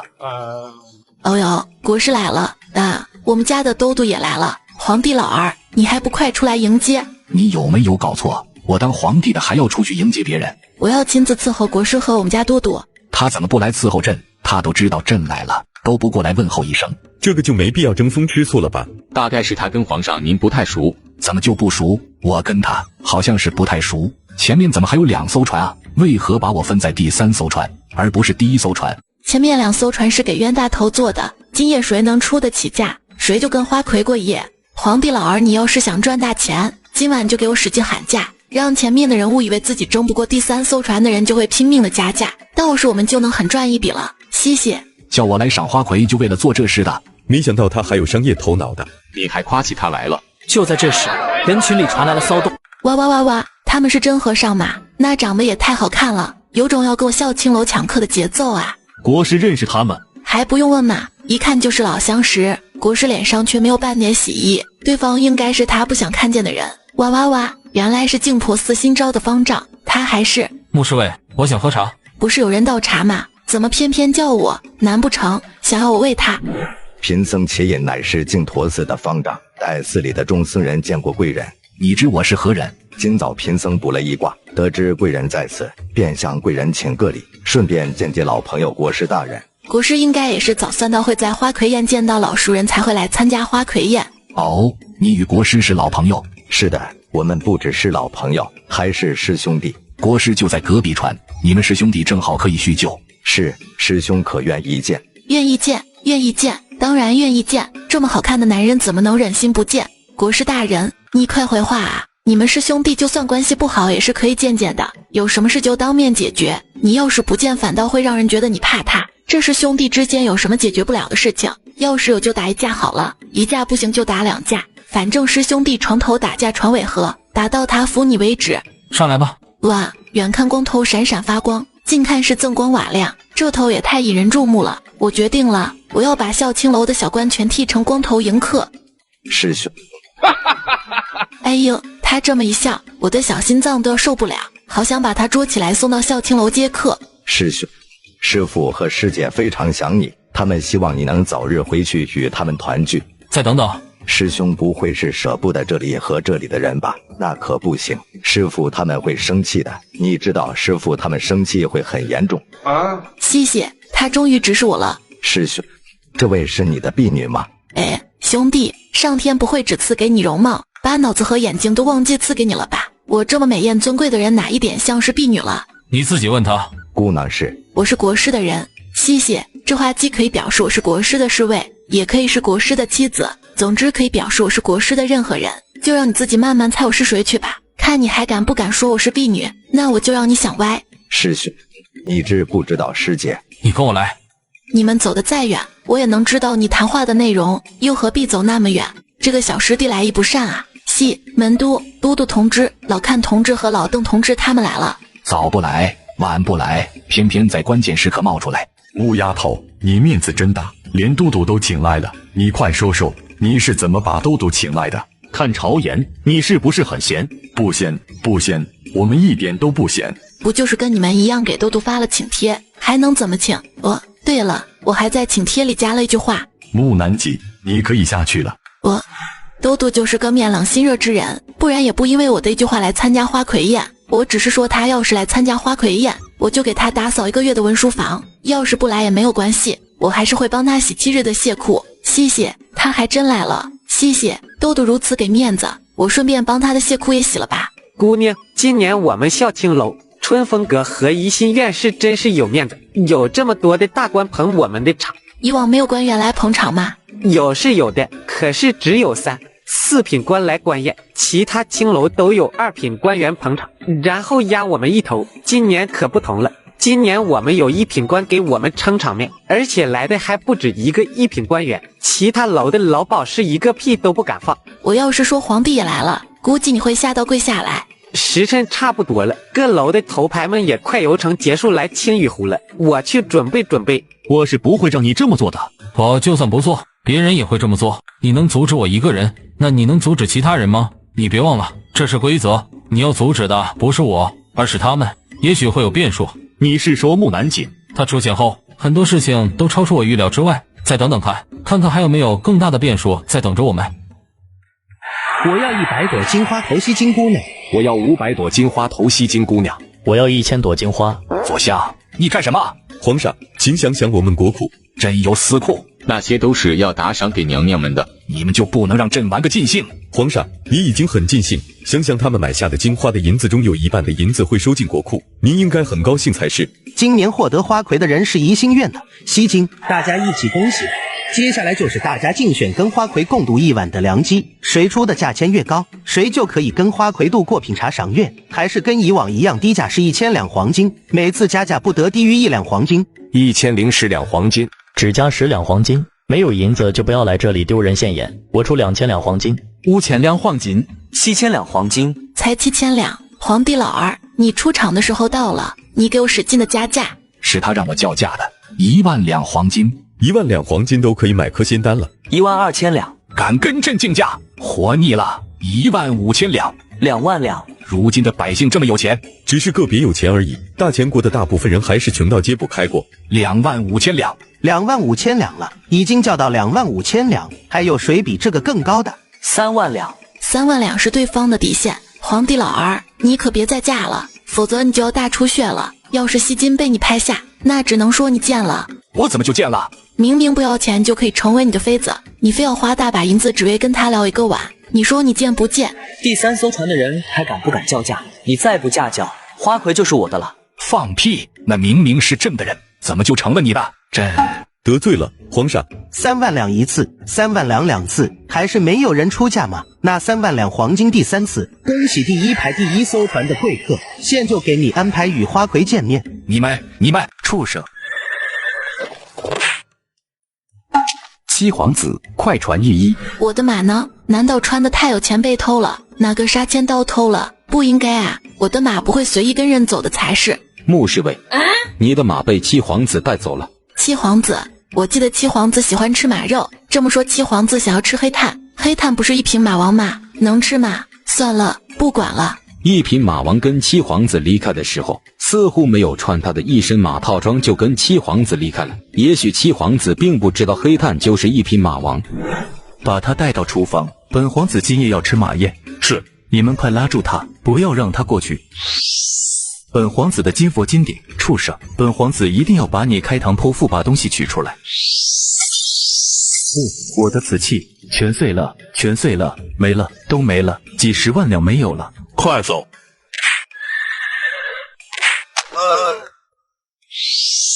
畜生！七皇子，快传御医，快通知皇上，快把七皇子送回房里。你说马打劫了七皇子，马还会打劫人，简直是天方夜谭。是的，这应该不是重点吧？重点是七皇子受伤了。皇上，我们是不是该先去看看七皇子？对，我们去看看老七，他伤得重不重？到底是什么马能踢上他，还能打劫七皇子府？皇上，臣要是猜的不错，应该是一匹马王踢伤了七皇子。大厅里的碎片是怎么回事？就是那一野马踢的，他还把七皇子库房的金银珠宝都劫走了。那不是野马，是皇上亲封的一品马王。一品马王，主子带回来的马就是传中的一品马王。是的，皇上曾下旨说过，谁都不能伤他。七皇子他，这主子根本不知道他是马王，他身上也没有标记他是马王。带朕去见老七。是。老七情况如何？伤了内脏，庆幸伤的不是很严重，只要喝药调养1个月便能痊愈。我曾经可是亲眼目睹黑炭一脚踩死9品武王，如今七皇子受的不是很严重，说明黑炭已经手下留情。报，何事？我们已经追踪到马匹的去向，他跑进一个叫幕府的地方，为了防止他逃跑，我们派人包围住了整个幕府。先回来是请示接下来要怎么做。这是老七把一匹马王带回来宰杀在先，要说错肯定是老七的错，可我也不能每次都向着木南锦，这会引起木南锦的怀疑。照看朝颜处理这事，让他务必做到既处罚了七皇子，也要木南锦受点小惩罚。是。这是你七皇子府里拿回来的。对，看他以后还敢不敢吃马肉。你怎么知道他喜欢吃马肉？我看到有许多马的冤魂围绕在他身边，才跟着他回了七皇子府。为了给同胞们报仇，我就装成一匹普通的马跟他一起回府，把他所有金色的雾气全部吃掉，我不喜欢的雾气就找碎。最后他还被我踢伤了，要不是担心给你惹烦恼，我真想一脚踹死他。你的肚子能装这么多东西？装下一座大山都不是问题。一座大山啊，那有些事情就能解决了。姑娘，不好了！何事？我们府被侍卫包围，出不去了。那就让他们围着好了，你们该干什么就干什么。事情是我做的，我去解决他们。不管外面的侍卫。你把这些东西吞回到肚子里，其他事情不用你管。他们要进来早就冲进来了，等着吧，会有人来找我们的。木丫头，今日可不是你的休沐之日，你怎么没有到都尉府上职？小心我扣我的月俸。我今早是在皇宫上职，退朝后就直接回家，我不算偷懒。既然有去上职，那就不扣你的月俸。可有一件事情就不能这么算了，那就是你的马踢伤七皇子这一件事情不能算了。毕竟七皇子是皇上的儿子，你的马不仅打伤他，还损坏他的家当，并劫走他的金银珠宝。你说黑炭是不是有点太过分了？七皇子受伤的事是他自找的，他不带走我的马就不会有今日的事。确实受伤的事是他自找的，那七皇子的家当却是无辜的。你不会认为黑炭损坏和拿走别人的东西是对的吧？七皇子已经为此付了代价，等伤好之后还要清扫京城大街，为时是1年时间。七皇子也受到应有的处罚，那你的黑炭是不是也该好好的教育？那你们想如何教育黑炭？如果是其他的马定会遭到鞭打，可你的马是一匹马王，我们是不可能打他的，而且马是畜生，对他说太多的道理是没用的。我们也没有处罚马匹的先例，却有惩罚马匹主人看管不力的例子。你的意思是想要处罚我？你们不会是想让我赔七皇子银子吧？我可没有银子赔给七皇子，要钱没有，要命也没有。我不是找你要银子的。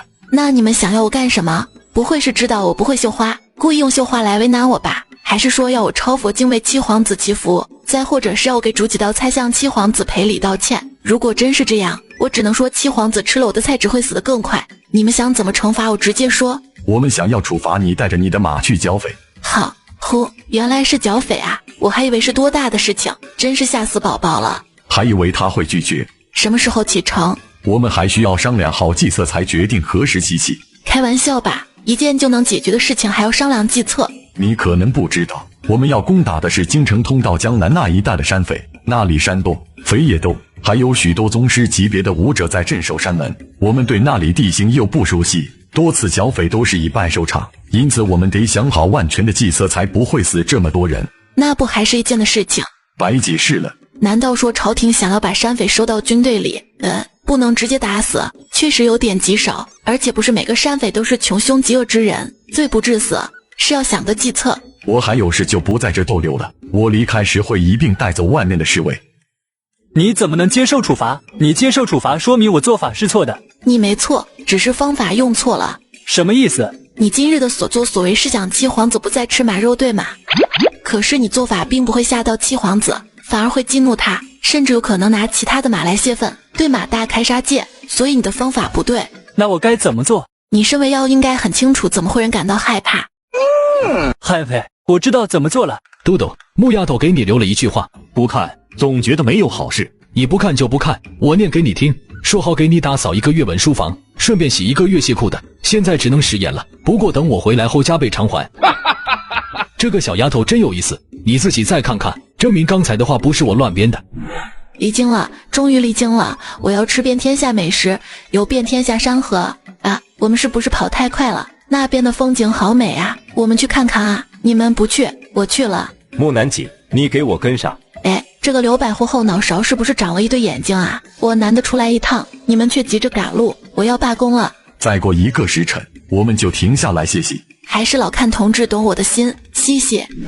出来不该是吃烤肉吗？怎么都吃干粮？木南锦，你没带干粮？带了。那你怎么不拿出来吃？你出来就带这些吃的？在外不是该吃野味吗？我去就回来。你去哪里？这里是野外，不能到处乱走。出宫。我要吃这个。我们先吃干粮，晚上再吃野猪。不。最后大家浪费了1个时辰给他烤野猪。木南锦，我们急着赶路，明月午饭不能再吃烤肉了。我今天吃了烤野猪，明天想吃山鸡。客官，请问是住店还是吃饭？都要。哇哇，是武林中人，第一次看到真正的武林中人。武林中人就是潇洒，要不我辞去锦衣卫的工作，跟他们一起去闯荡江湖。你们听说了吗？毒医卫仙医生下的孩子其实并不是仙医的，仙医白替别人养了20年的孩子。这么大一件事情当然听说了，毒仙两医为此还打起来了。真是想不到人人羡慕的神仙眷侣竟会变成了仇人。假的。什么假的？这话不是我说的。那是谁说的？他说的。小姑娘，方才是你说假的。你的意思是毒医卫仙医生下的孩子其实并不是仙医的，这是假的。假的，是药庄的庄主记恨仙医不医治他的孩子故意传出的谣言。毒仙两医也并不是你们说的神仙眷侣，仙医早就想与毒医和离，只不过碍于毒医的毒素迟迟不早说出来，如今谣言传出，正中他的下怀，便与毒医闹不和。你为何如此肯定是假的？想知是真是假，你可以把仙医早想离开毒医的事情告诉药庄的庄主，一旦药庄的庄主得知仙医其实早就想离开毒医，他定会向外界宣布之前的谣言是他传开的。小姑娘似乎知道很多事的样子，那你知不知道藏剑山庄的神剑被偷一事？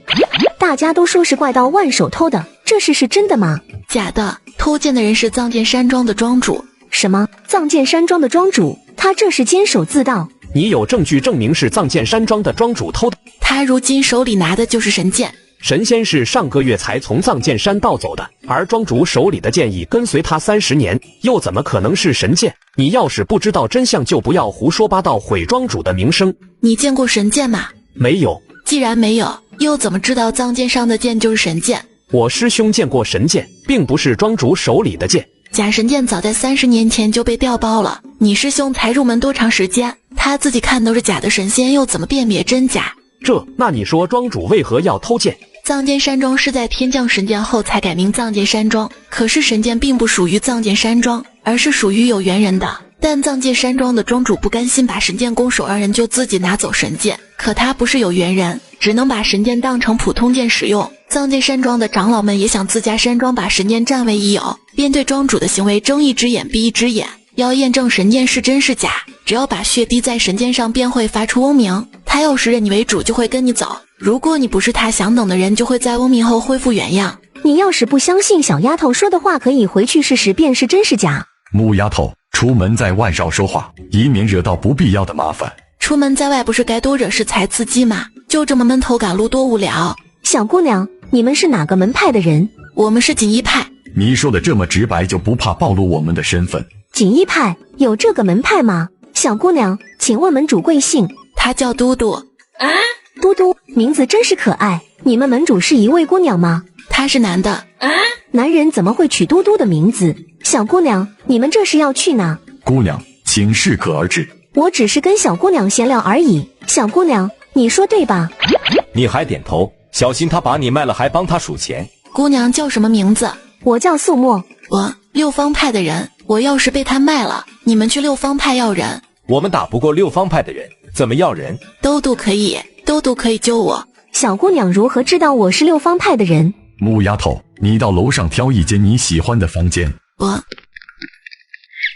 大爷，我只是回房间，你不会是不让我回去吧？委屈姑娘，等我们吃了饭再回去。你们还不快过来解穴？小姑话还没有喊完，又被看朝颜点了哑穴。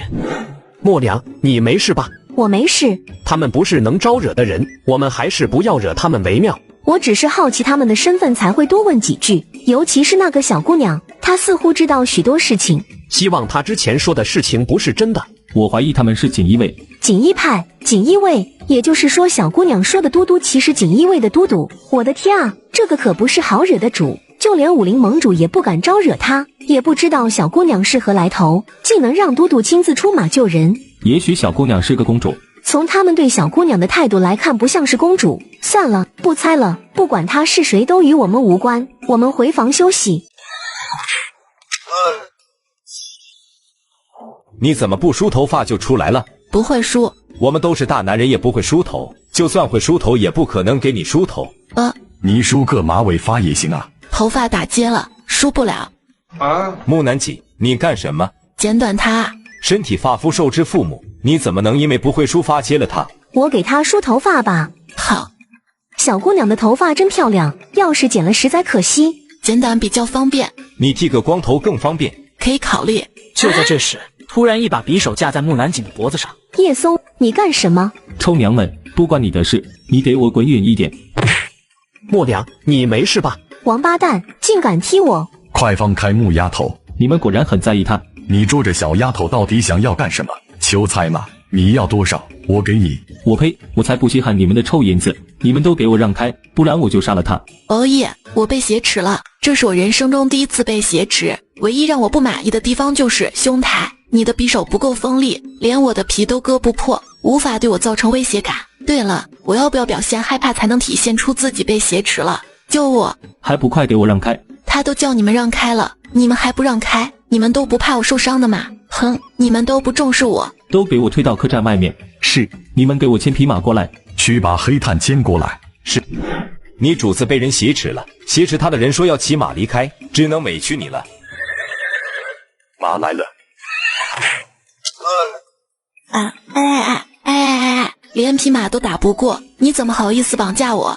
木丫头，你没事吧？没事，我倒是想说有事，奈何他的匕首不给力，连我身上的体毛都没割断。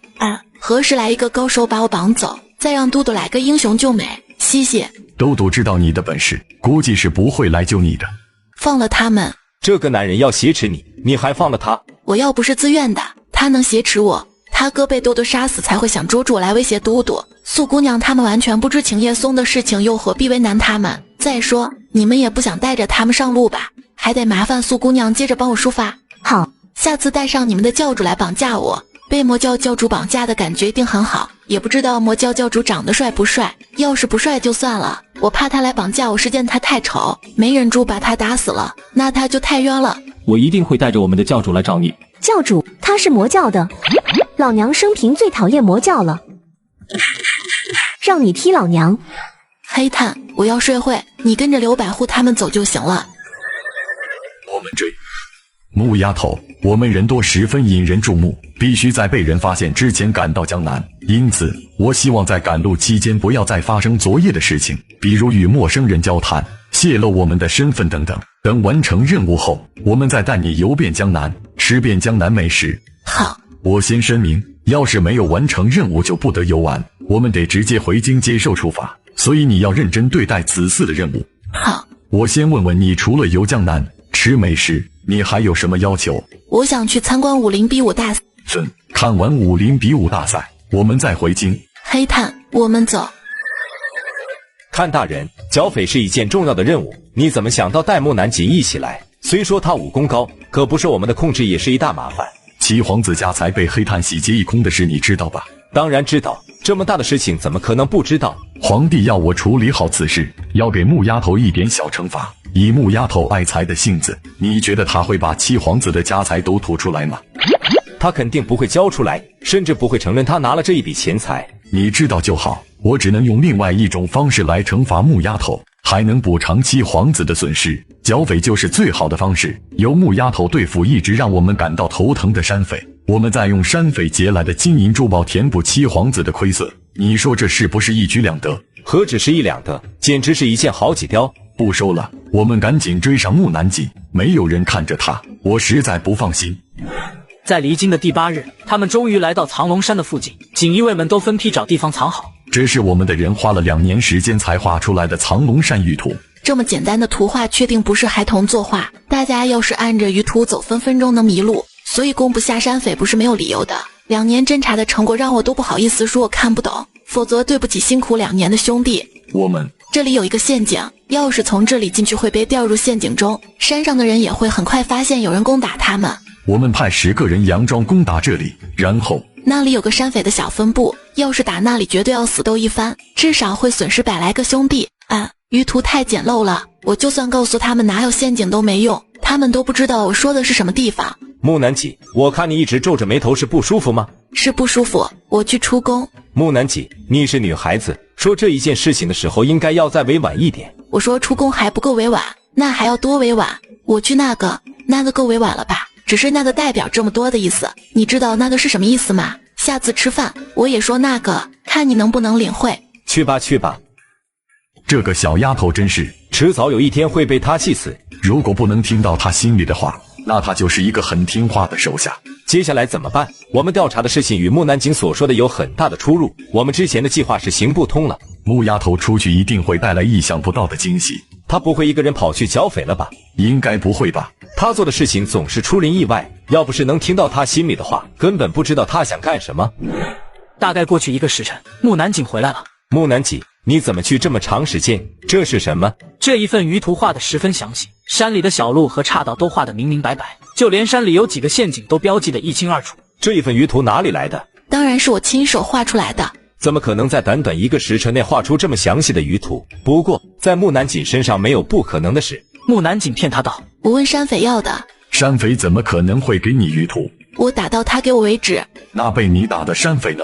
被我绑起来藏好了。刘百户，你认为这一份舆图是真是假？看起来像是真的，要不派个人去探一探路就知道是真是假。你说的对，我晚上去探探路。大爷，你们家的小姑娘被藏龙山山匪捉走了。山匪来山匪了。你们家小姑娘在河边洗漱，被从山上下来的山匪给看上了，说是要给他们2当家当小妾，就把人捉走了。她也愿意跟他们走？她就一个小姑娘，就算不愿意又能怎么样？她能打得过那些山匪吗？不好意思，她还真打得过。大爷，你们现在去追还来得及，趁着他们还没有走远，把小姑娘带回来。要是被带上山再救出来，名声就被毁了，以后会嫁不出去的。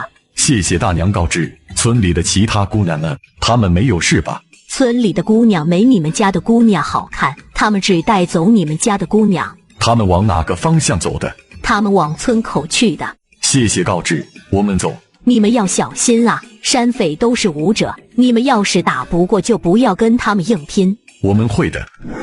木南锦明显是自愿跟山匪走的，我们真的要去救他。既然是他自愿的，我们当然不救，而且没有好果子吃的是山匪，又不是他。等山匪把他带山上后，就知道自己有多后悔捉了他。我有点期待他是怎么把藏龙山道的鸡飞狗跳的了。大人，我们接下来该怎么办？我们人太多，只能等天黑才方便行动。好，话说回来，黑炭呢？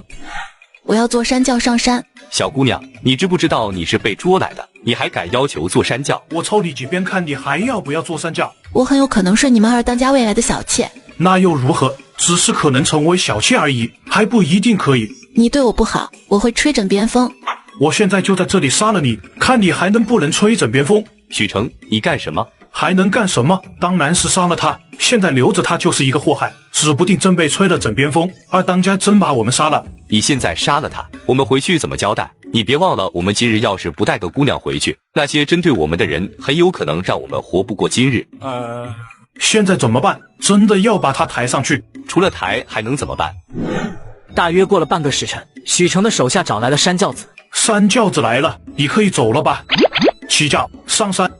躲在暗处的看朝颜等人看到木南锦被人恭恭敬敬地抬往山上，眼角狠狠一抽。这个木南锦还真有本事，竟把山匪搞得服服帖帖。木南锦不也把我们搞得服服帖帖的？你看豆豆在生气，也拿他没辙，只能任他去折腾了。说的也是，只是让他们抬轿只是开始，看着吧，后面还有的折腾。我渴了，你喝过，我不喝。你不喝就等着渴死吧。我要吹枕边风。等你真的成了二当家的小妾再说。我一定能当他的小妾。姑奶奶，水来了。我想喝热的。你姑娘，我们没有工具烧水，还请姑娘将就地喝几口。我想吃烤肉。要不要给你准备一条烤全猪？我吃过野猪了，山鸡、野兔、鹿肉、黑熊、野牛、野狼也都吃过了。我想吃虎肉。我们做的真是个小祖宗。姑娘，我们山上没有老虎，也没有其他野味，你要是想吃食物，只能回到寨子里才能吃到，所以我们必须尽快赶路，不然只能饿肚子。没有老虎，没有老虎，可以吃老鹰。那是我们大当家的苍鹰是不能吃的，大当家也说过了，除非苍鹰自己死了，不然谁都不能杀他。自己死了。突然，苍鹰身体一歪，从高空上坠了下来。他没事吧？幸好我接住他，要是掉到地上是不死也残。他不会动了，死了，可以吃了。好端端的怎么可能会死了？你少乌鸦嘴。他真的不会动了？不会吧？完了完了，真的死了？谁杀的？是不是有人杀了他？还是说有人想要害我们，就把这事栽赃给我们？说不定有人潜进山里了。那我们要不要把这一件事情告诉大当家他们知道？我们只要伪装他是被人杀死的就行了，然后等着其他人发现吧。我可以吃了吗？你给我闭嘴，你个扫把星！你不想让其他人知道这一件事情，就给我小声一点。还有你也是，要是这事被人知道，我们大家都不能活命，知道吗？那现在可以吃它了吗？吃，你就知道吃，除了吃还会什么？吹枕边风。事情已经到这个份上，我们还是想想怎么让人发现苍鹰。我们找个地方把它钉在树上怎么样？要是太刻意反而不好，还是找个地方随意扔了。找什么地方？许成刚问这话，苍鹰就落到木南锦手里。扔好了，可以走了吗？我肚子饿了，快走快走。小姑娘，我当山匪多年，还从未见过谁被绑到山上还这么冷静的。实力不允许我一哭二闹三上吊。你有什么实力？让所有男人服服帖帖的实力。这牛皮吹得比天还大，你不就对我无可奈何？我们是因为某些原因才不能动你，你不要真以为我们不敢杀你。那就好好伺候我，我可能会保你一命。就你，他说的有道理。杨波，你怎么一直帮他说话？我们都很清楚二当家的德性，他要是能入二当家的眼，我们都好过。二当家，你对我们找到的姑娘可否满意？满意，当然满意。那护法一事，这一件事还要等杨波他们回来再做决定。这是当然的。二当家，杨波他们回来了。他们回来了，快让他们进来。我要看看他们有没有带姑娘回来。他们带了一个漂亮的小姑娘，保证二当家满意。再漂亮也没有我带回来的姑娘漂亮。你们带回来的小姑娘呢？她在外面等着。我看是找不到漂亮的姑娘才没有脸带进来。在你的眼里，漂亮的姑娘不过都是一些胭脂俗粉，我们这一次带的绝对让二当家眼前一亮。那你倒是把人叫进来啊，我倒要看看你带回来的人有多美。小姑娘，你可以进来了。你过来。是你过来。你不要命了，竟然要二当家过来。你放肆！你吼什么吼？他是你能吼的吗？他就适合坐那里。倒茶，你来倒。好，我来倒，我来倒。小娘子，请喝茶。我现在又不想喝了。好，你说不喝就不喝。小娘子，有没有其他想吃的食物？我派底下的人去准备。我听许成他们说抢我回来是要给你做妾的，那他呢？也是你要娶的妾吗？有了你，我哪还看得上别人？你快把他带下去，别在这里碍眼。是，你们也下去。对了，从今日起，他们就是我山峰上的护法。谢谢二当家。从今日起，周坤不能再找我们麻烦，反之，我们要是看他不顺眼，能随时处死他。我们算是保住一条命。我们终于不用怕周坤了，以后周坤看到我们还得绕着走。你该庆幸小姑娘争气，得到二当家的青睐。要是不能入二当家的眼，你觉得我们还能站在这里？你说小姑娘会不会在二当家耳边吹枕边风，说我们的不是？你现在知道怕了，之前怎么没有想到后果？这个小姑娘确实会气人，只有脾气比较好的你才能受得了她。也不知道二当家会怎么对她，希望她没有这么快被二当家玩腻吧。小姑娘不像是村里的人，二当家也不像是山里的人。我确实是不是山里人？不仅是我，整个寨子的人都不是山里的人，大家都是从各地常去到此地，不像山里人很正常。锦衣卫的身份牌，你是锦衣卫的人？不可能，锦衣卫里没有姑娘家。不愧曾做过锦衣卫的人，只看眼牌子就知道我是谁。小姑娘，饭可以乱吃，话可不能乱说。不承认也没有关系，今夜会有5000名锦衣卫上山剿匪，就看你配不配合了。你不配合也没关系，反正少了你也一样能成事，只不过前进山来的时间会慢一点。能成事？他们多次攻打藏龙山，哪次成功过？今夜定能成功。小姑娘的口气还真大。你就不想给你家人报仇？想，怎么会不想？当年大当家杀了我的全家，我是做梦都想杀掉大当家，用大当家的头给他的家人做祭品。其实你也不必干什么，只要通知其他当家来喝你娶妾喜酒，再通知你的人不要与锦衣卫作对便可。锦衣卫与锦衣卫之间有个暗语，如果你真是锦衣卫，你应该会知道。你不用套话，锦衣卫之间根本没有暗语，除非出特殊任务，彼此之间达成约定才会私下弄个暗语来识别身份。锦衣卫里有谁来了？都督来了？没有。又没来，每回攻打藏龙山都不来。要是他来了，也许结果就不一样了。他不来自有他的原因，快到申时，请你快点做决定。你先说你们锦衣卫到底有谁来了？只来了镇抚使以下的人。镇抚使官职以下的人员，据我所知，镇抚使的武者段位只有9品，其他连9品都达不到。就凭他们怎么打得过山匪里的宗师？你们是在拿自己的命开玩笑吗？大概是因为有我在吧。你有什么本事？能让大家听话的本事。也许他有何特殊之处，才被招为锦衣卫。不想看到锦衣卫死人就抓紧时间，天色可不等人。我只能答应你，借着娶妾之名，把所有当家和各大宗师请来我的山峰。至于我的人，还得看形势来决定要不要出手。老子，我今夜要娶妾，你们立马吩咐下去，让下面的人把我屋里装扮喜庆些，还有通知各山当家和长老们说我要娶贵妾，邀请他们今夜来喝一杯喜酒。是。这个二当家做事真是越来越离谱，强抢山下的民女不说，现还为了一个妾大办喜事。有喜酒喝，管他怎么做事，走，我们喝喜酒去。大哥，有心事，我家的苍鹰至今未归，我担心他出事了。这已经不是他第一次晚归，大哥不必担心他，他如此总稳定不会有事的。我也是这么劝他的，他就是不放心，还派人去找他了。你们说找谁啊？苍鹰还未回家，大哥不放心就派人去找了。大哥不要担心，他应该是贪玩才会晚归。老啊，到底是何些女人污迷了你的眼，竟然让你正经婆娘都不娶就先娶了一个贵妾？我本来想娶她当婆娘的，可是我不相信一个外人，只能先让她当妾。如果她是一个信得过的人，我再大办一场跟她正式拜堂成亲。我还以为你被美色迷昏眼了才会急着把人娶回来。我再怎么好色，脑子还是很清醒的。清醒就好，你的贵妾呢？怎么还不见进来？来了，我的妾来了。大哥，她就我的妾室，她姓穆，闺名叫南锦。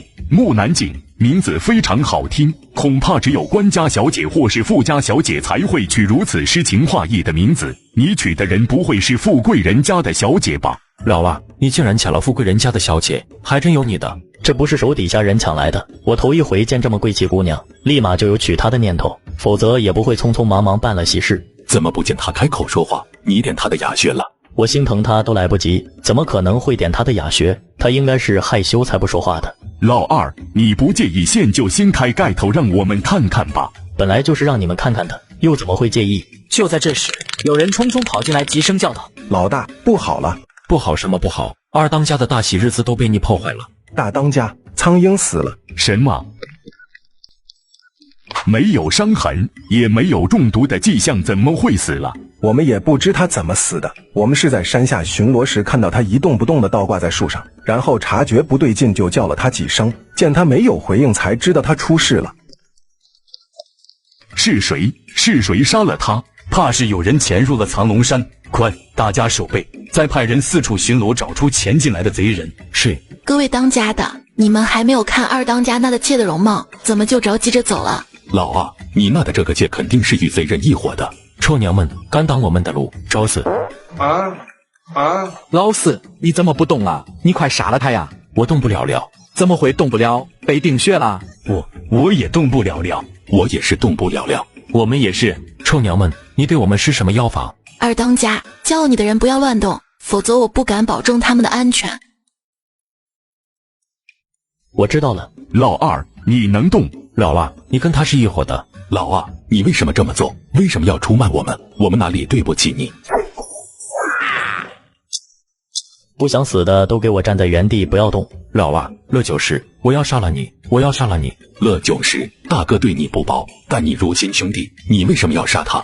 我为什么要杀他？因为他们杀了我的父母、我的兄弟姐妹，还有我的心腹和我的孩子，甚至我的阿公阿奶和叔叔伯伯、伯母婶婶、堂哥堂姐、堂弟堂妹、侄子侄女，他们统统都死在他们的手里。他们屠了我们的整个镇子，相当于屠了我的九族。你说我该不该恨他们？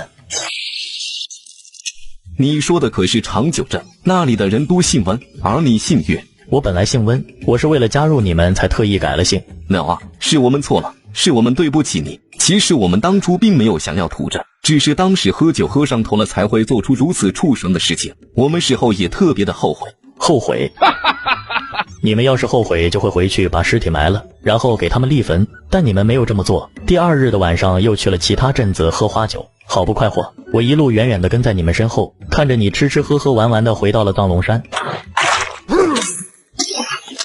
当初你们只是山上的小山匪，也没有跟到大当家他们到长久镇屠镇子，所以我不会杀你们。不过我不杀你们，不代表锦衣卫会放过你们。锦衣卫，你们都别动，谁要是反抗就地处死。木南锦在不在这里？我在。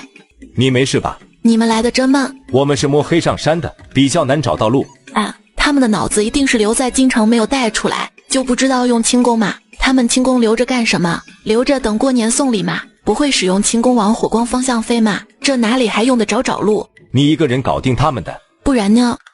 你是温九石？要是可以，我真不想在这个时候跟你相认。你真的是温九石？你没死，你竟然没死！我本来就没死。请你们以后再叙旧。现在最重要的是将山匪们强的财宝都搜出来充公。谢谢。等他们搜出金银珠宝，我可以趁大家不注意顺几件财宝带走。不用你交代，我们也会把他们财宝都搜出来。你就不要操心了。对了，你不是说要逛江南吗？我们现在就走。这么着急？不是我们着急，而是你着急。你不是要看比武大会吗？我们赶到江南历程还需1日的时间，而且参加武林大会的邀请帖可不是说有就有，还需要费点时间托人打点，再花时间赶去盟主府参加武林大会。你说时间赶不赶？说的也是，我们走。看大人，我们去历城了。看大人不跟我们一起走吗？就2个人不好玩，要多点人才好玩。看大人还要押送这些人回京城，这一点小事情还需要看大人出手。这些当家的人都是宗师级别的武者，当然要由看大人送回京城，其他人可镇不住他们。他一个9品武者一样镇不住这么多的宗师武者。木丫头说的对，要不你跟我一起把人送回京城？你想说话不算话。我也不想这样，我们总要有一个解决的办法，总不能周了他们又把人放了。4个当家被我封了武力，他们现与普通人无异，不必担心他们会逃走。有你这句话就行了，你等我1刻钟时间，我清算一下头目的人数就走。3当家、4当家、5当家和6当家都在，剩下的大当家、2大家和5位长老都不见了，他们不会是大当家人等吧？他们都在这里。至于你说的2当家，就是我。你就是2当家？你怎么会是2当家？这是等我拿着大当家他们的人头去祭我的家人回来，再一五一十的告诉你。杀你的家人不会就是大当家他们吧？去吧，我在京城等你回来告诉我事情。好。还是老看同志做事牢靠，刘百户就知道敷衍我，真以为我不知道江南的锦衣卫根本就不买一个百户的账。哼，这个小丫头平时不爱动脑，但有些事还是懂的嘛。没想到你是锦衣卫的人，你现在知道也不迟。我要下山，这里又没有人拦你，你要走便走。我是你们抬上山的，你们要负责抬我下去。你送他下山？我真的捉了一个祖宗回来。我的黑炭呢？鬼知道他跑哪去了。他有可能被人偷走了，我已经派人去找了。又被人偷了？他一身金光灿灿的，只要是个贼都会对他动心。好吧，你们要不要跟我一起离开？要。倾城见过镇抚使。韦大人和庞大人在府里吗？在的，小的就去通知韦大人和庞大人。不必，我自己去找他。守卫突然大喊：韦大人、庞大人，看大人来了！看朝言，是什么风把你吹来了历城？是你们江南的山匪风把我吹来了历城。山匪？你们又去藏龙山剿匪了？我们怎么没有接到消息？成功了吗？被你们知道又要去通风报信了。老看同志他们以前剿匪有一部分失败的原因就是因为你们。是圣上突然下旨剿匪，我们自己都是急匆匆带人前往江南，根本来不及告诉你们。这一回我们是大获全胜，不费一兵一卒就拿下了藏龙山的所有山匪，这都是生上庇佑。要你们承认我出手帮忙有么难吗？幸好我也不是贪功好利之徒，不把我功劳记在我名下也无所谓，但是要记得多发我奖赏。说到奖赏，就让想起藏龙山的财宝，我都忘了顺几件出来了，真是亏大了，想想都意难平。要不回到京城后到国库里偷几件出来安抚安抚自己。不费一兵一卒就拿下藏龙山，你们是如何做到的？我们有高人相助。高人？谁啊？高人就是我这个穆大人。西谢，一个小小的九品芝麻官打败所有山匪头子，我就问你们这些四品官惭不惭愧？无可奉告，我大老远的跑来这里看你们，你们不请我进屋喝杯茶。都50了还喝什么茶？我们直接请你到酒楼吃饭。我看到他们互相看了一眼，两人眼里是道不尽的心虚，这里面绝对有问题啊！他们不敢请老看同志进去，屋里肯定有鬼。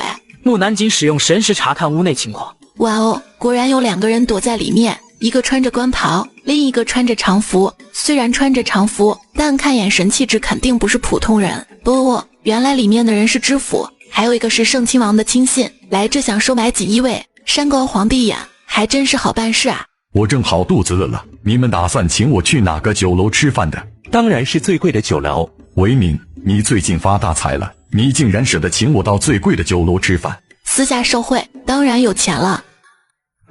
这不是你难得来一趟，我与庞大人才一起请你到最贵的酒楼吃饭。先说好，以后我们去了京城，你也要请我们最贵的酒楼吃饭。这是必须的，等你们来了京城，我倾家荡产也要请你们到最贵的酒楼吃饭。好，我记下你说的话了。走，我们去酒楼。我还有一点事要交代，你们先去，我随后就到。他肯定是怕藏龙山的山匪子爆出他们受贿的事情，先要派人去解决藏龙山的山匪头子。怎么了？西谢，幸好我有防备，就等你们的人来了。我突然想起来，带来的人跟我一样，也还没有吃午时，我得安排好他们才行。让我的人带他们去吃饭就行了，哪用得着你去安排？孔百户，你带京城的百户们去吃饭。是，说好带我尝遍江南美食的呢，这换了一间食堂吃饭又是怎么回事？你们就这么敷衍我的？我也要去最贵的酒楼吃饭，趁着他们没有注意到我赶紧溜。木南锦，这家伙的后脑勺绝对长了一双眼睛，不管我想干什么事都知道，气人。什么事？你累不累？要是不累，我带你到街上逛逛。刘百户是不是吃错药了？竟然变得如此善解人意。不过我喜欢。西谢，不累，我请大家去最贵的。你说请大家去最贵的什么？最贵的青楼喝花酒。不是，你一个姑娘家怎么能去喝花酒？我要看看历城的青楼有没有值得我学习的地方。等回去后，我要重整我家的青楼，将它发扬光大。你们去不去？现在是午时，青楼还没有营业。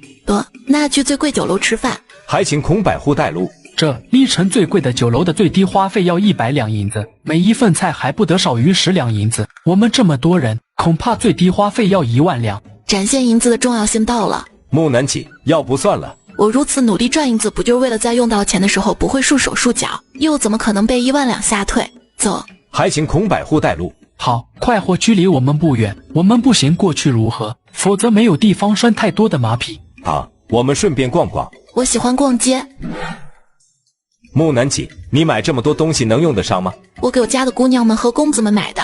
我享受的不是成果，我享受的是买东西的快乐和过程。何况我的银子是取之于民，当然也要用之于民。你这个东家真大方，他没有你这个东家真走运。那你要不要来我楼里工作？我对你也会很大方的。不用了。姑娘，你们是来捉人的吗？捉人？捉什么人？掌柜不必害怕，我们只是来帮他提东西的。那就好，那就好。只是来帮忙提东西的仗势是不是有点大了？还是头一回见到带着200多个百户来买东西的。这个小姑娘是谁啊？为何每个百户都惯着她？她不会是宫里的公主吧？你没有听过她的事吗？我都不知道她是谁，又怎么听过她的事？唯一的女锦衣卫的事总听说过吧？她就是那个女锦衣卫。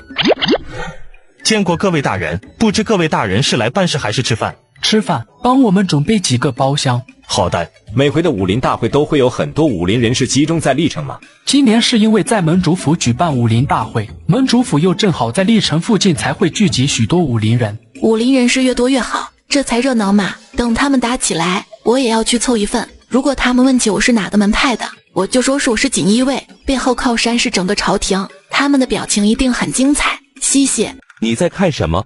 他们怎么也来这里吃饭？你的手下们真是有钱啊！他们平时是不是都在兼其他的肥差？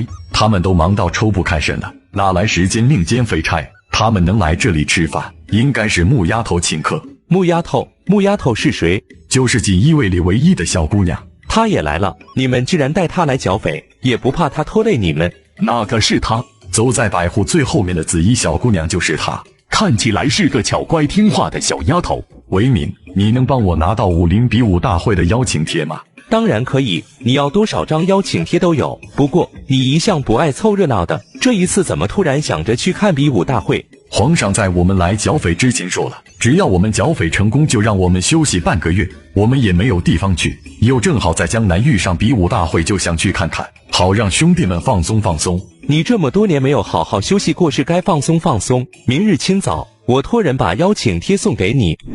不用介绍了，你们店里的每道菜来10份。每道菜来10份，好的，小的就下去吩咐厨房准备饭菜。只是姑娘，我们楼里都是名贵的菜肴，而你又点了这么多道菜，需要麻烦你提前结个账。这些钱够了吗？够了，还有多的。那再给每个厢房来100坛店里最贵的酒。好嘞，我们吃不了这么多菜，你叫这么多菜岂不是浪费？我们连同晚上的那一顿饭一起吃，就不会浪费。木姑娘真是个财大气粗的豪爽之人。木姑娘，我敬你一杯，感谢你请我们来快活居用膳。他不喝酒，就一小杯也不行吗？不行，我们可不想被他爆隐私。这也太护着小姑娘了。我以茶代酒。好。木丫头不见了，还有杨不和许成也不见了。不见了，娘的，果然还是看不住他。你到他房里看过了，那一站其他地方有没有找过？都找了。我怀疑他昨日是故意灌醉我们的，然后他就能偷偷跑去玩了。见过2位大人。有事。这是韦大人派人送来的邀请帖，原本有4张的，有1张被你们带来的小姑娘拿走了。对了，他还留有口信，说他在武林大会等你们过去找他。好的，我知道了。希望他不要闹出来什么事来。既然担心他闹出事来，还不快洗漱一番去追他？是。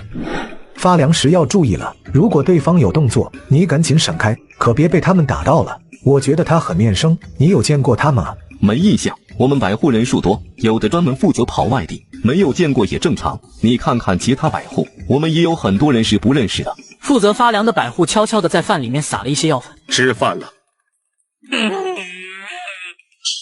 山匪头子动手打人了。不是说他们不会反抗的吗？怎么动手打人了？大家退远一点，不要被他们波及。他在干粮里下毒，想要毒死我们。什么？大家围住他，不要让他跑了。大家不用追了。这怎么回事？应该是木南请对他们做了什么才会乖乖跟我们上路，还保护我们。这个小丫头做事还挺牢靠的。六兄，我儿子今年已18，要是普通人家的孩子，早已是2个孩子的爹了。如今你女儿已及笄，我们是不是该商讨2个孩子的婚事了？此次来盟主府的目的，除了参加比武大会之外，也为了跟你商讨婚事。我们既然有意让他们成亲，2个孩子也情投意合。情投意合，六阁主，只有你女儿单方面的喜欢着城门主的儿子，而城门主的儿子根本不喜欢你女儿，他喜欢的是密宗派的宗主的3女儿，而且他们早已按结珠胎，就在下个月中孩子就会出世。是谁污蔑老夫和老夫的儿子？你给老夫滚出来！城门主，此人说的话可是真的？当然不是真的。如果我儿喜欢的是密宗派宗主的女儿，直接娶了就是了，又何必又招惹你女儿，惹得2头都不好做人，你说是吧？城门主早就跟密宗派宗主约好，等你儿子娶了柳阁主的女儿，拿下无神阁中大诏贴门后，就会立马休掉柳阁主的女儿与密宗派宗主的女儿成亲。柳阁主要是不信，等下个月密宗派宗主的女儿诞下孩子，你让这孩子跟城门主的儿子滴血认亲，便知事情真假，就不知道城门主敢不敢这么做。没有什么不敢的，倒是你这个见不得光鼠辈，要是觉得自己说的是真的，又何必躲躲藏藏？柳阁主，你知道你未来的女婿现在在哪吗？他正在盟主府招待密宗派的院子，讨好他未来的岳父。你要想知道是真是假，可以去瞧一瞧。这位前辈急匆匆的去哪里？捉奸。